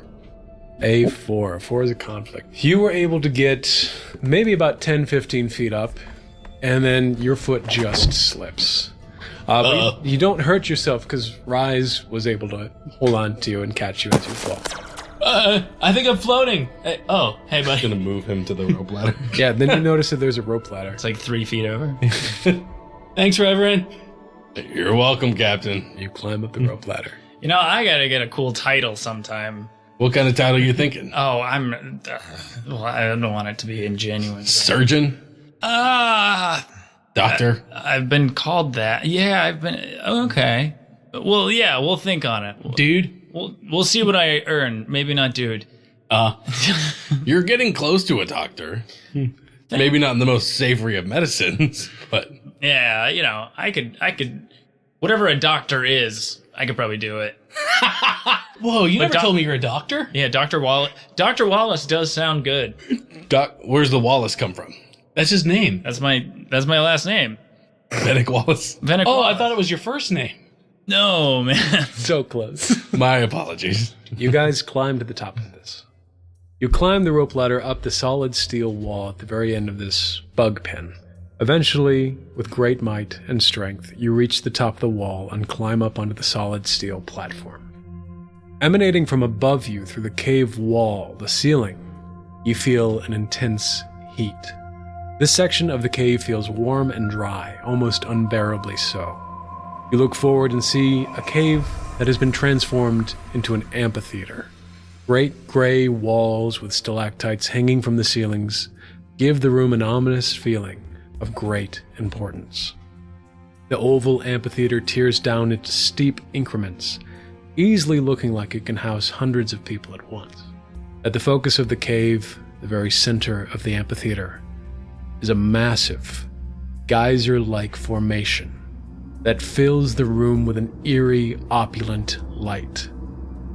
The light that causes the shadows of the room to feel more present, more sinister, full of horrible, unknown secrets that are ready to jump off the walls and attack at any moment. Carved out from the cave floor, you see rings of sediment and stone that have formed a natural container around the pool that spirals with a deep black energy. Emanating from the pool, you see mist clouds forming at the cave's ceiling. You see wisps of light and smoke being pulled from the ceiling of the cave through the layers of rock and stone, forming a small cyclone that spirals into the center of the black, murky pool. The longer you look into the pool, the more it appears as the entirety of the night sky. Although the pool and the forming of clouds and light make no sound, you feel reverberations of some deep hum that sets your senses on edge. As you enter this room, 3 things happen at once. All the whispers that are in your possession are sucked into the pool. No! You may use your rune to prevent that, if you so choose, marking 1 part of the aspect. You see Eve floating 10 feet above the pool, unconscious, whispers slowly emanating out of her as she is chanting something unintelligible. And then lastly, you see a woman in a scratchy brown burlap robe, similar to that of the Wishmakers, standing with their back to you, with their hands up in the air, compelling Eve in some sort of way. She has not noticed you. What do you do? I have an idea. Yeah. He starts to go, and then he turns back and he's like, "Is this person dangerous? Are we attacking this person?" This person could possibly be the most dangerous. Great. Cool. I'm gonna throw a winter jacket stinger at her. I don't know if it's... Here's the thing. Okay. Oh, yeah. Wait, no. Entire reality augmentation. Right. Yeah. So, we have 2 options. Or just calmly and try to see if we can reason with whatever's going on. Mm-hmm. Or hope that whatever we do incapacitates it. As you say that, you see Eve reverberates. As you see the pool underneath her lets out the centralized shockwave. You see it. And in that shockwave, it rushes over you before it dissipates, just before it leaves the room. And you get another memory, another core fact. The Keepers of the Sun discovered that when they consume the essence of a wellspring, they gain the ability to alter the physical world with their will. With this power, they were able to preserve the human race by granting Ardents protection from the mutations occurring in the post-V world. Ardents and the Keepers of the Sun were once great allies. This alliance and the powers of the Keepers posed a great threat to the other bloodlines of the Wild Sea. Many grew fearful and jealous, and so a great war erupted. You all get that memory, and you're able to put 2 and 2 together. See, that memory is coming from whatever's happening with Eve and her interaction with the wellspring. Oh, wait. Have I seen a wellspring before? We've talked about the concept of wellsprings. Yes, we have. You've never seen a wellspring before. Okay. Or at least, now that you're getting this memory. Let me answer this question. Yeah. Have you ever seen a wellspring before? As you're getting this memory of what a wellspring is to the Keepers of the Sun, you realize that you have seen a few of them. There was this great war where... And then it stops. Okay. Starting to put pieces together, though. If we interrupt, best case scenario, we're interrupting whatever is going to make them omnipotent. Worst case scenario, they already are omnipotent, and probably no matter what we do here is going to be in vain. So I say we interrupt, but interrupt calmly. Great. Okay. Cool. I might make a little guy. Can I make a little guy as, What little guy are you gonna make? as a preparation? Yeah. Tell me what it is. I might imbue some liquid flesh There it is. with Coming out, guys. It's happening. with one of my winter jacket stingers Okay. to make a one track thing to make basically a living freeze poison. So once you throw it at something, it'll just crawls all over you. Gotcha. So that when you throw it at somebody, it kind of the liquid flesh covers them and kind of like Yeah. So you can't traps them. It's not about getting rid of the poison or heating yourself up because the liquid flesh is it's what it's like a solidified version of it. Okay, so you basically want to turn somebody into like those chocolate shell things, is what you're telling me. It's like if the syrup that I'm talking about. It's like if napalm did cold damage. Okay, gotcha. A cold symbiote. Okay, yeah. You prepare that quietly to yourself. Mm-hmm. You guys enter the room. Yeah. Yeah. Rise, you have your hands up in the air. Yeah. What hands specifically? G.I. Joe hands. G.I. Joe hands. The hand-looking ones. Good call. Luca, what do you do? Excuse me, can you not do that to our friend? You say that out loud. And Vennick, you are just finishing up making this, concocting it as this situation's happening. The woman at the center of the room twitches her head towards you.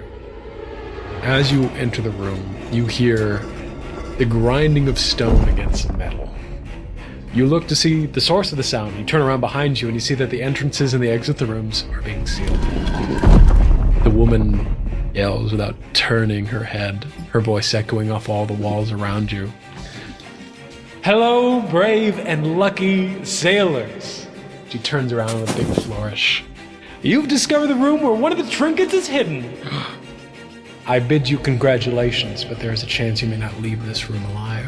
She turns quickly on her heels. With a great sweeping gesture of her arms, emanates a wave of force that all knocks you back against the wall.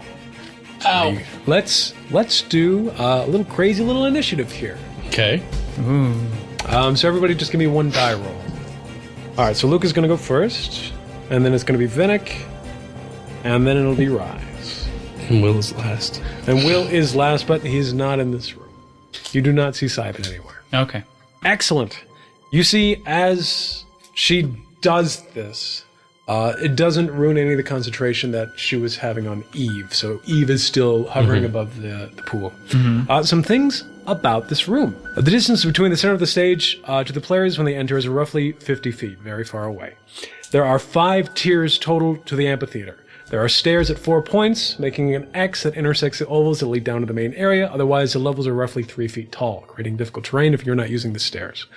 There were 3 exits, one behind you, and there are 2 exits visible to you down to the very bottom tier, where the amphitheater is. The room is dark. There are many rock formations to hide behind on the upper ring of the amphitheater, but as you start to descend down the tiers, there is no place to hide.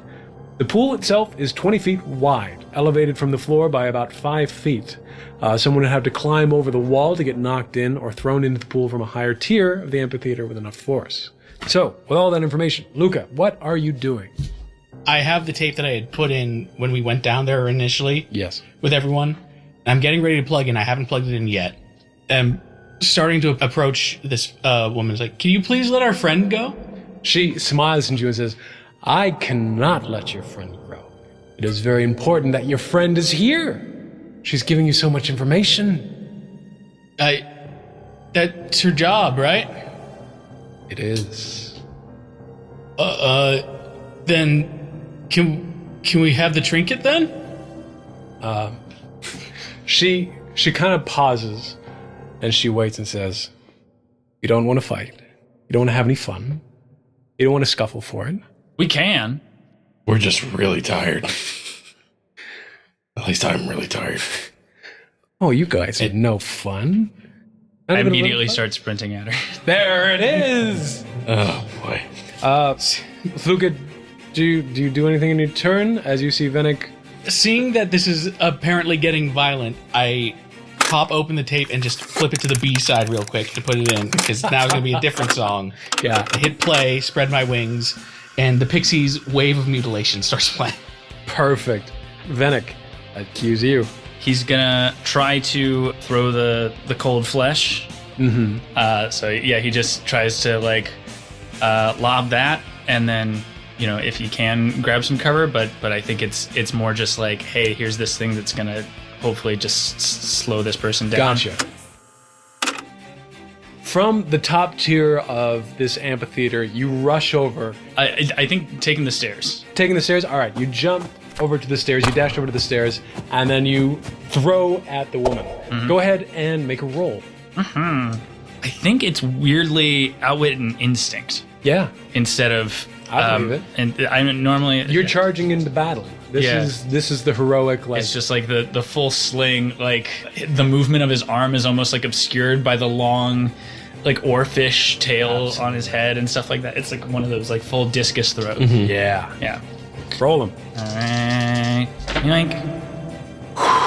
A 5 and 3 ones. Whoa. Scary. Yeah, gosh, thank Big God it wasn't. spice. Thank God it wasn't a cut.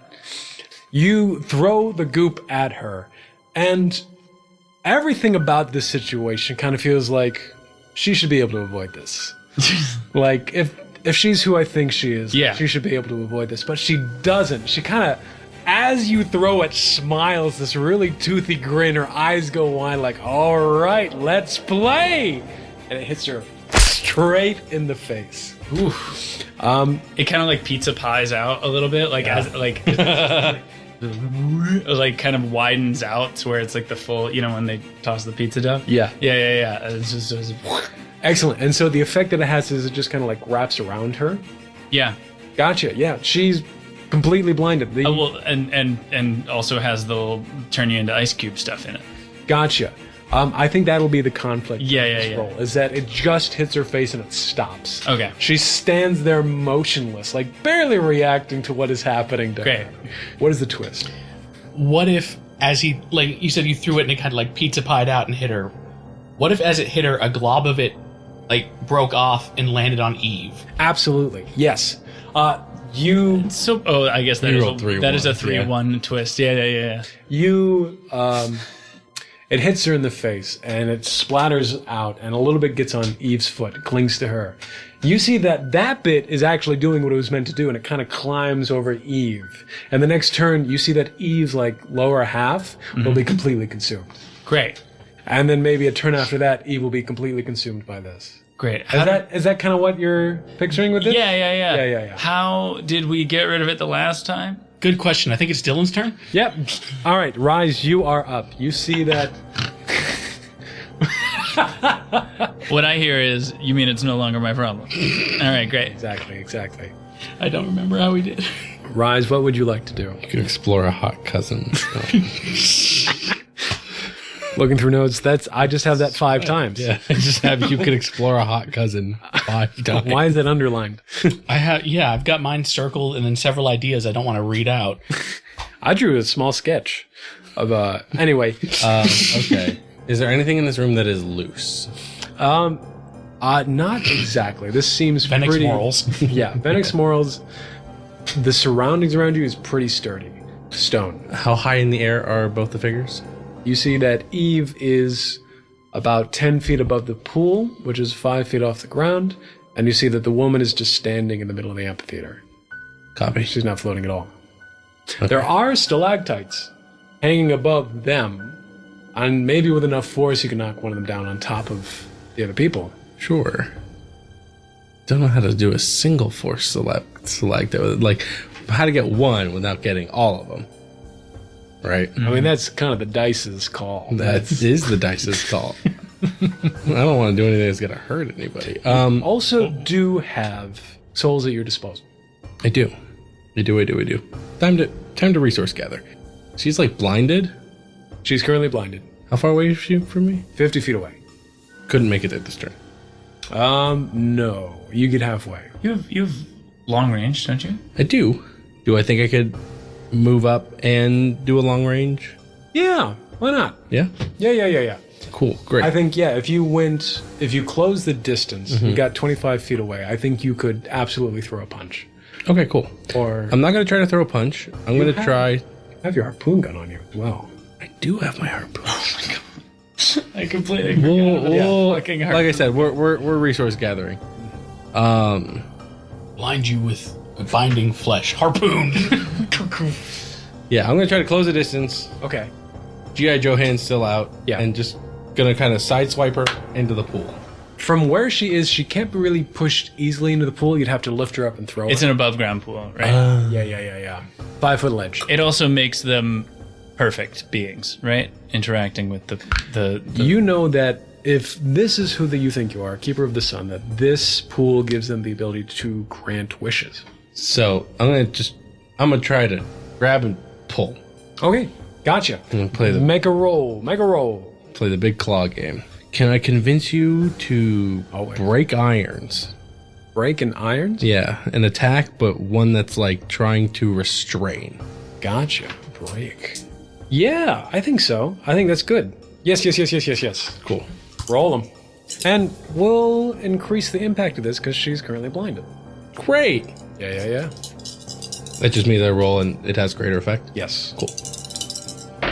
I six. And two twos. Four. I six and two. You're able to down the stairs, maybe jump down a few tiers. Yeah, I think he has his hands up and he holds a hand here, runs up until the full extension, and then uses the full momentum of it to whip. You grab onto a stalagmite that's right behind you. You start running, and then as you line up the pitch, you let go of the one behind you. It reaches out. You grab her. I think we've never really talked about the size of your hands, but how could it grab her entire torso? Is it something that you grab under her clothes? I think it's a pretty big. I think it could probably grab a small child in one of his hands. Okay. It'll pick up Luca pretty easy. Maybe She is, as you get your hands around her, you notice that she is pretty spindly. Okay. So, yeah, I think she is tiny. Great. You're able to wrap your hands around her by the torso. Right. And now you've got her. And now the slinky's coming back to you. Yeah, I would like that. Okay, cool. There is a twist. You have a twist. What is the twist?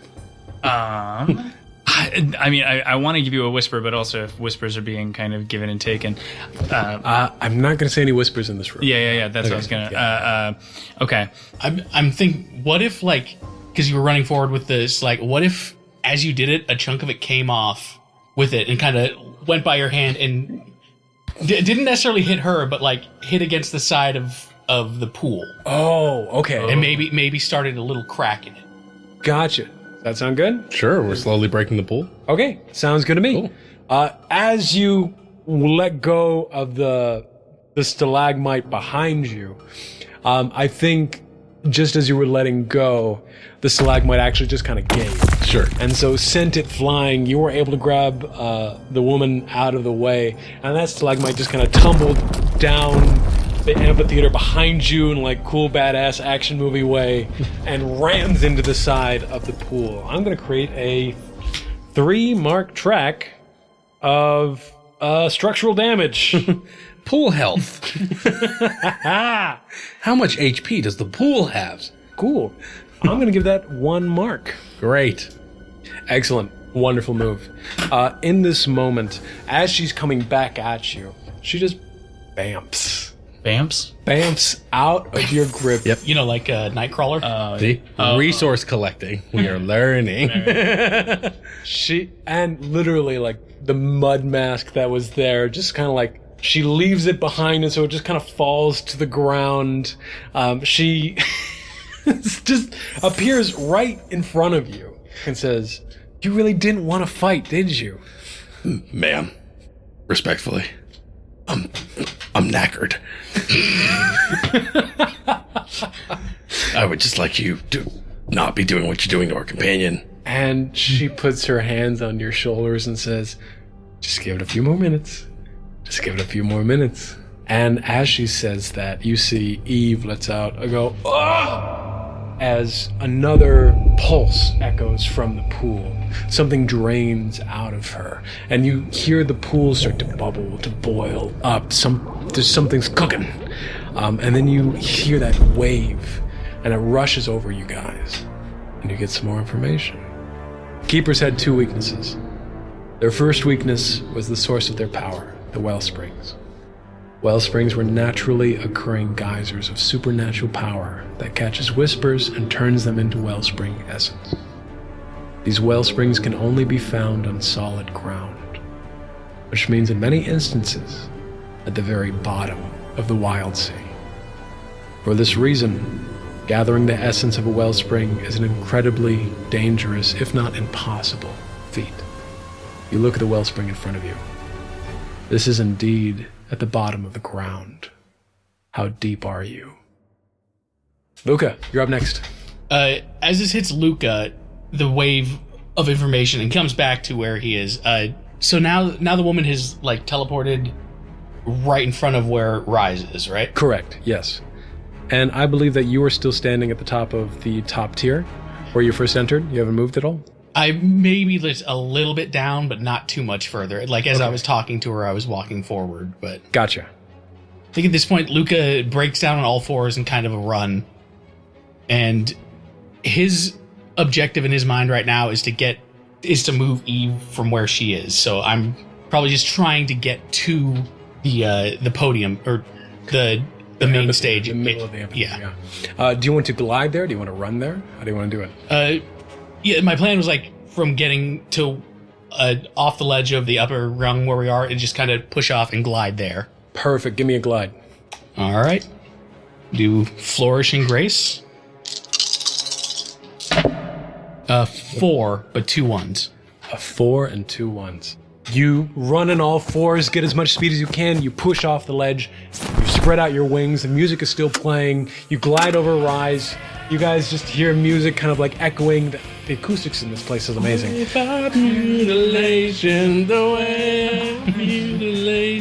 You're heading, you wanted to get down to the amphitheater? Yeah, or like just towards Eve. Gotcha. As close as I can get to her. You start to glide towards Eve, but you overestimated or underestimated in some sort of way where you're not going to be able to grab her. So you miss Eve, you kind of glide past her, but you start to fall into the wellspring. You gotta give me a roll to avoid falling into this black night sky of liquid. Vault and Instinct? Yes, let's do that. Okay. I'm checking one more because I can give you... You can also choose to use your rune right now, just to give it a mark. I think I'll do Vault and Instinct. Okay. I don't think Luca in this moment is really, like, aware enough to be like, to use his rune. Gotcha. He's a little too focused on the situation at hand. Sounds good. 3 3s and a 4. 3 3s and a 4. Moving off of me. He's going to somebody else. Yeah, I know, right? No. You were just barely able to miss big pool. But as you do, you get a little bit on your hand. And it burns.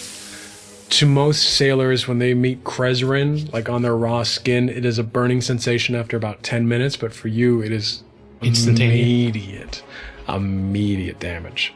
But it's only on your hand, and so you're able to shake it off, but you know that it's a powerful, powerful thing in there. Very dangerous.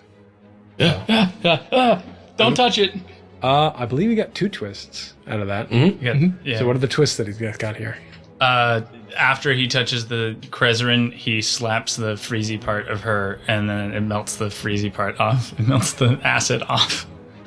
It on Eve. Yeah. So it just kind of disintegrates into the pool? But now because because he like slapped her leg, she's now just spinning in in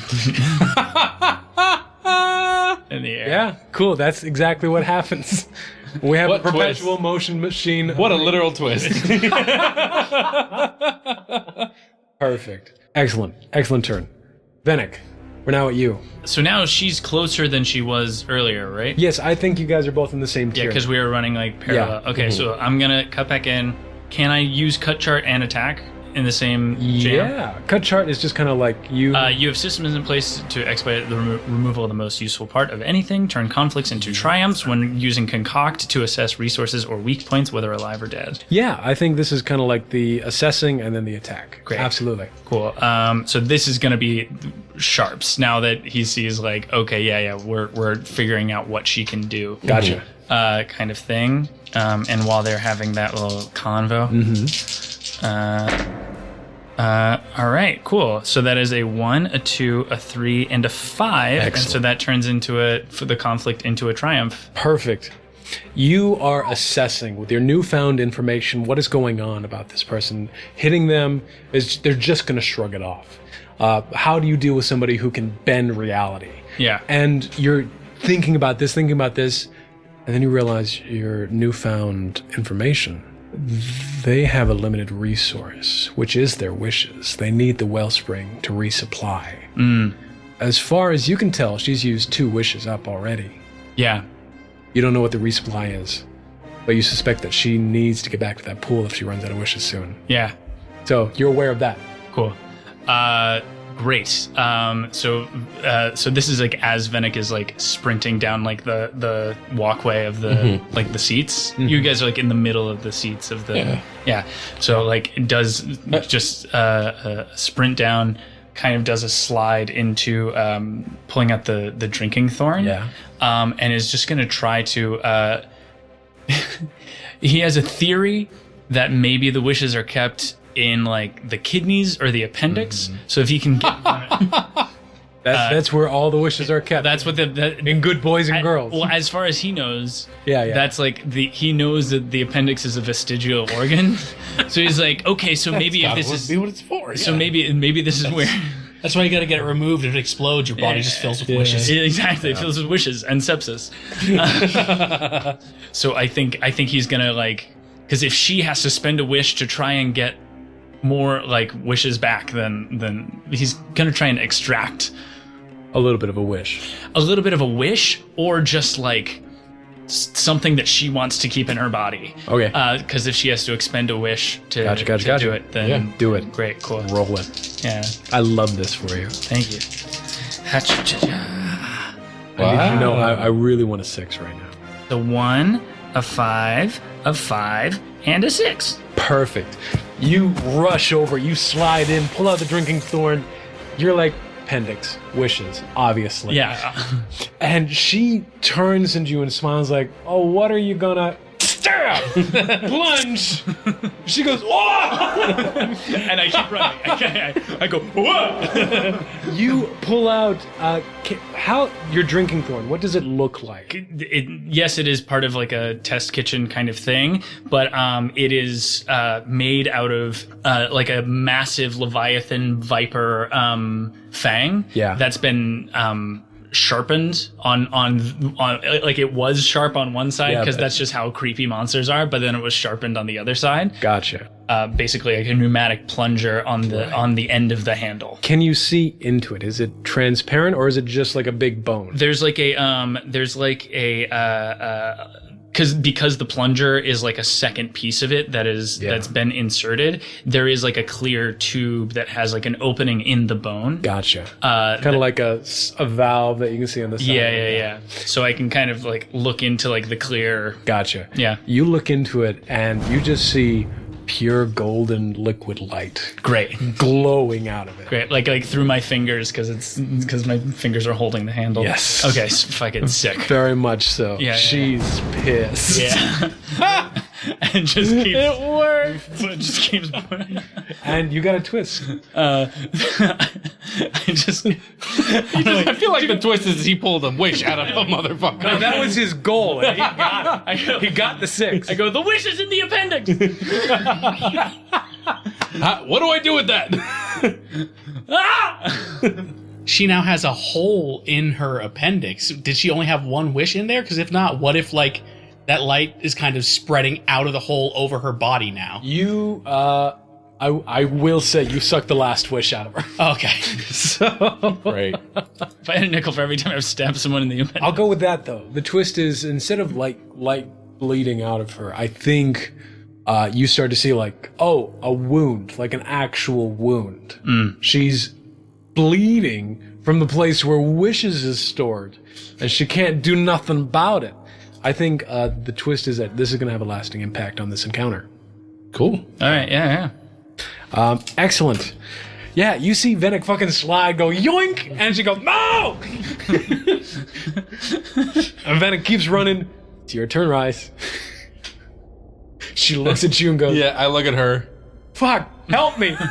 Help you? Help me. What? I didn't hurt you. No, but you're hurting our friend and we have to let her go? She's not in any pain. Meanwhile, she's currently in a perpetual motion. Yeah, That being no fault of this person. That being the fault of our rescue. Just attempt. rotating. Yeah. So you could let her down, sign a good faith, and we will choose them back. and she's clinging onto the hole in her side. It's like, and she kind of starts like limping towards the pool. He's gonna grab. I need the pool to free her. You need the pool to free her. I need the pool to free her. And you have her in a grip, and she's struggling. Do I believe her? I mean, with everything that you know, you do. Okay. But can you trust her? Yes. But that's all that she's gonna do? You don't know. Right. Okay. And as she's seeing you put these gears together, she like squirms in your grip and like reaches into her like robes around her neck, and she pulls out a necklace. And she says, "Here, the trinket. Just take it. Let me free. It's a sign of trust." Wow, loaded item there. Put her under my arm. Hold on to that. Don't drop it. And I'm going to walk up until the point where like I can leave my arm here, and I'll go up to the pool and like keep her at like a 15-foot, Gotcha. like 10-foot reach. Yeah. So you need this, right? She's struggling. She's like, "Yes!" But you see a sneer appear across her face. As you look up and you see Eve let out another, another wave. The boiling of the pool is now audible. What used to be just tremoring against your chest of whatever is happening with the pool is now like this audible, like, and another wave emanates from the pool as you get another bit of information. The second weakness of the Keepers of the Sun is that they cannot use wishes on themselves. They may only grant the wishes of other non-Keeper peoples. This makes the Keepers too strong of an ally, which is why the early Ardents were so protective of their friends. The only way that a Keeper can use their powers on themselves is in a moment of self-defense. To attack a Keeper is to risk being wished out of existence for good. That wave rushes over you, and suddenly you get glimpses of this fight. A fight where any time a person in a robe was attacked, they were just turned to bubbles, to mist, to leaves falling in the grass. But you never saw a Keeper with any magical abilities other than that. Whenever their homes were threatened, whenever a dangerous beast came up to attack one of their ships, it wasn't until the very last moment were they able to do something. Got it.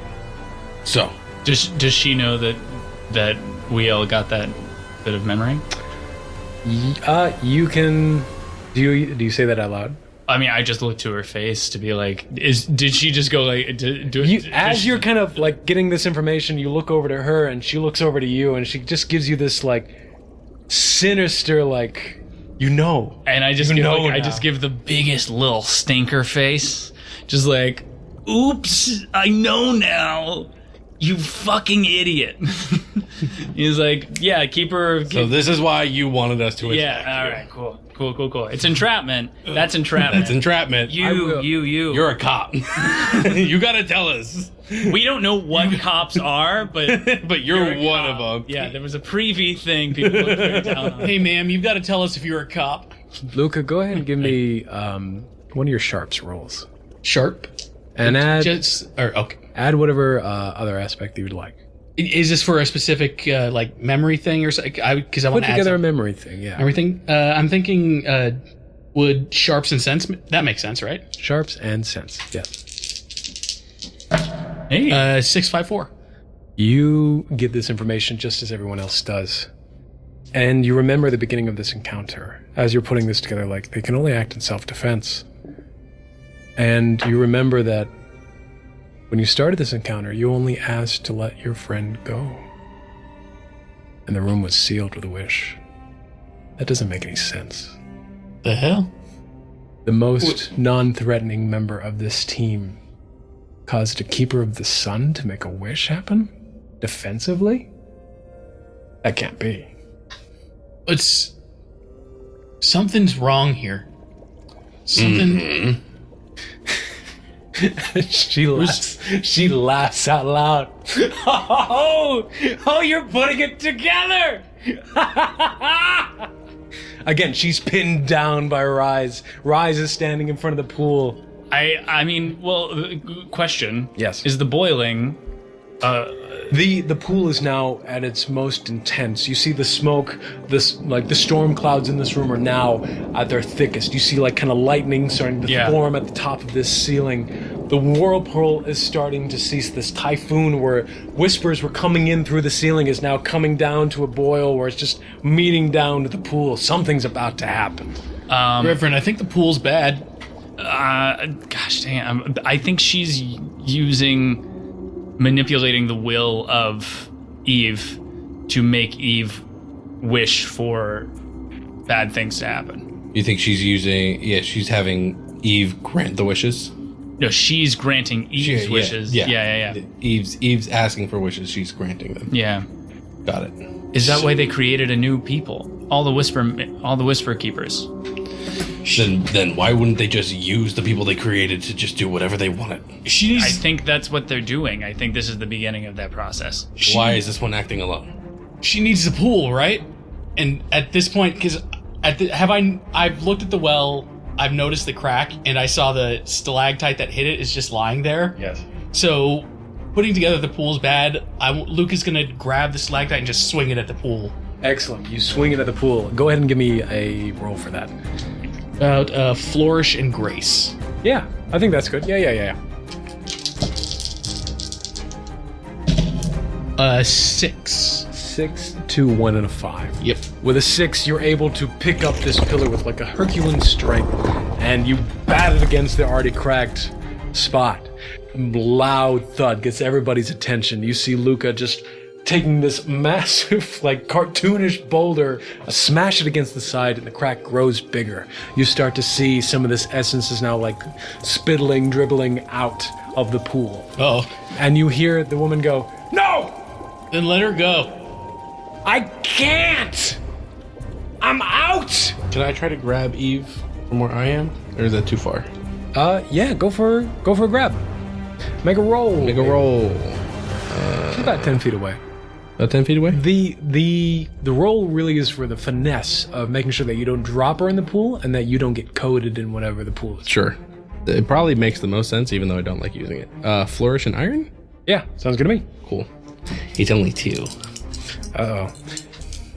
You got some souls to expend if you want to add some pools to this. Yes. Can I... Okay, mechanically, souls, can I use before or after the roll? I'd say before the roll. Before the roll? Sure. I'll use a soul. All right, excellent. Take 1 off, and then add 1 die. Great. I'd also say, if you want to expend all of them, you can change the pool to 4, add 1 die, and then if you get a, what is it? Conflict? A conflict, we can treat it as a success. If you want to use all 3. This is like a pivotal moment to see if my shipmate will be fine. Right? Correct. That's kind of what we're thinking here? Yeah. Whatever Eve is doing, it is triggering something with these memories, with the pool, and possibly even related to the person that you have currently Okay. ransacked. So, you succeeding on this action or failing this action could have serious complications. Okay. Am I feeling lucky? Am I? Punk? Did I roll 3 dice or 4? Well, to tell you, in all the excitement, I lost track myself. I'm just gonna roll.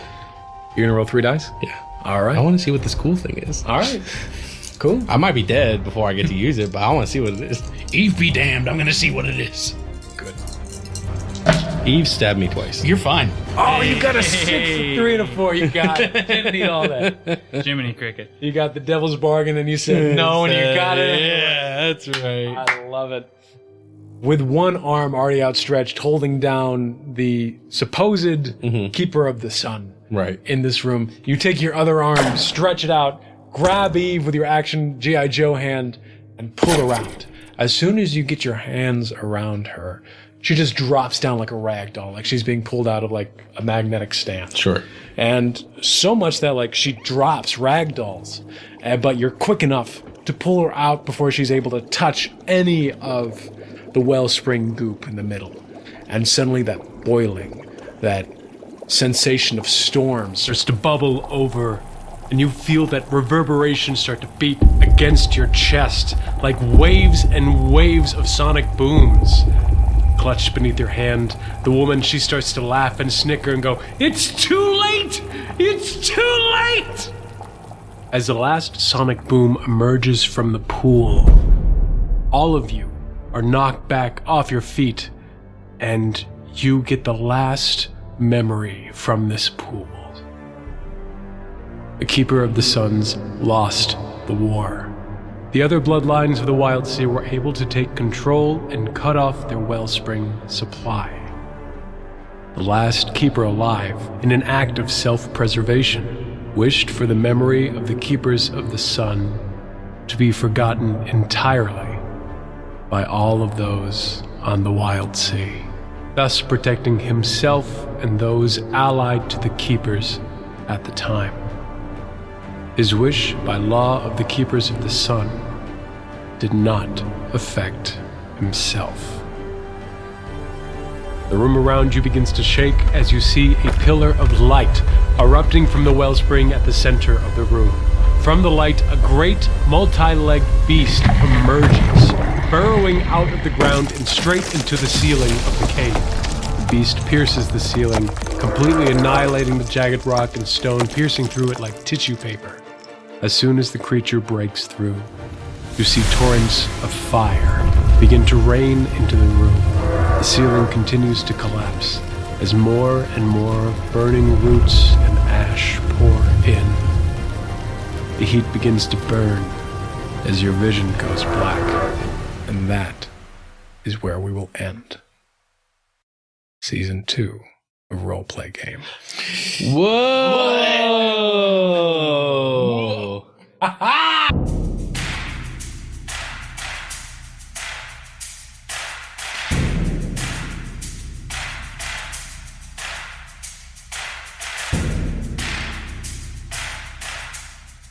Thank you so much for listening.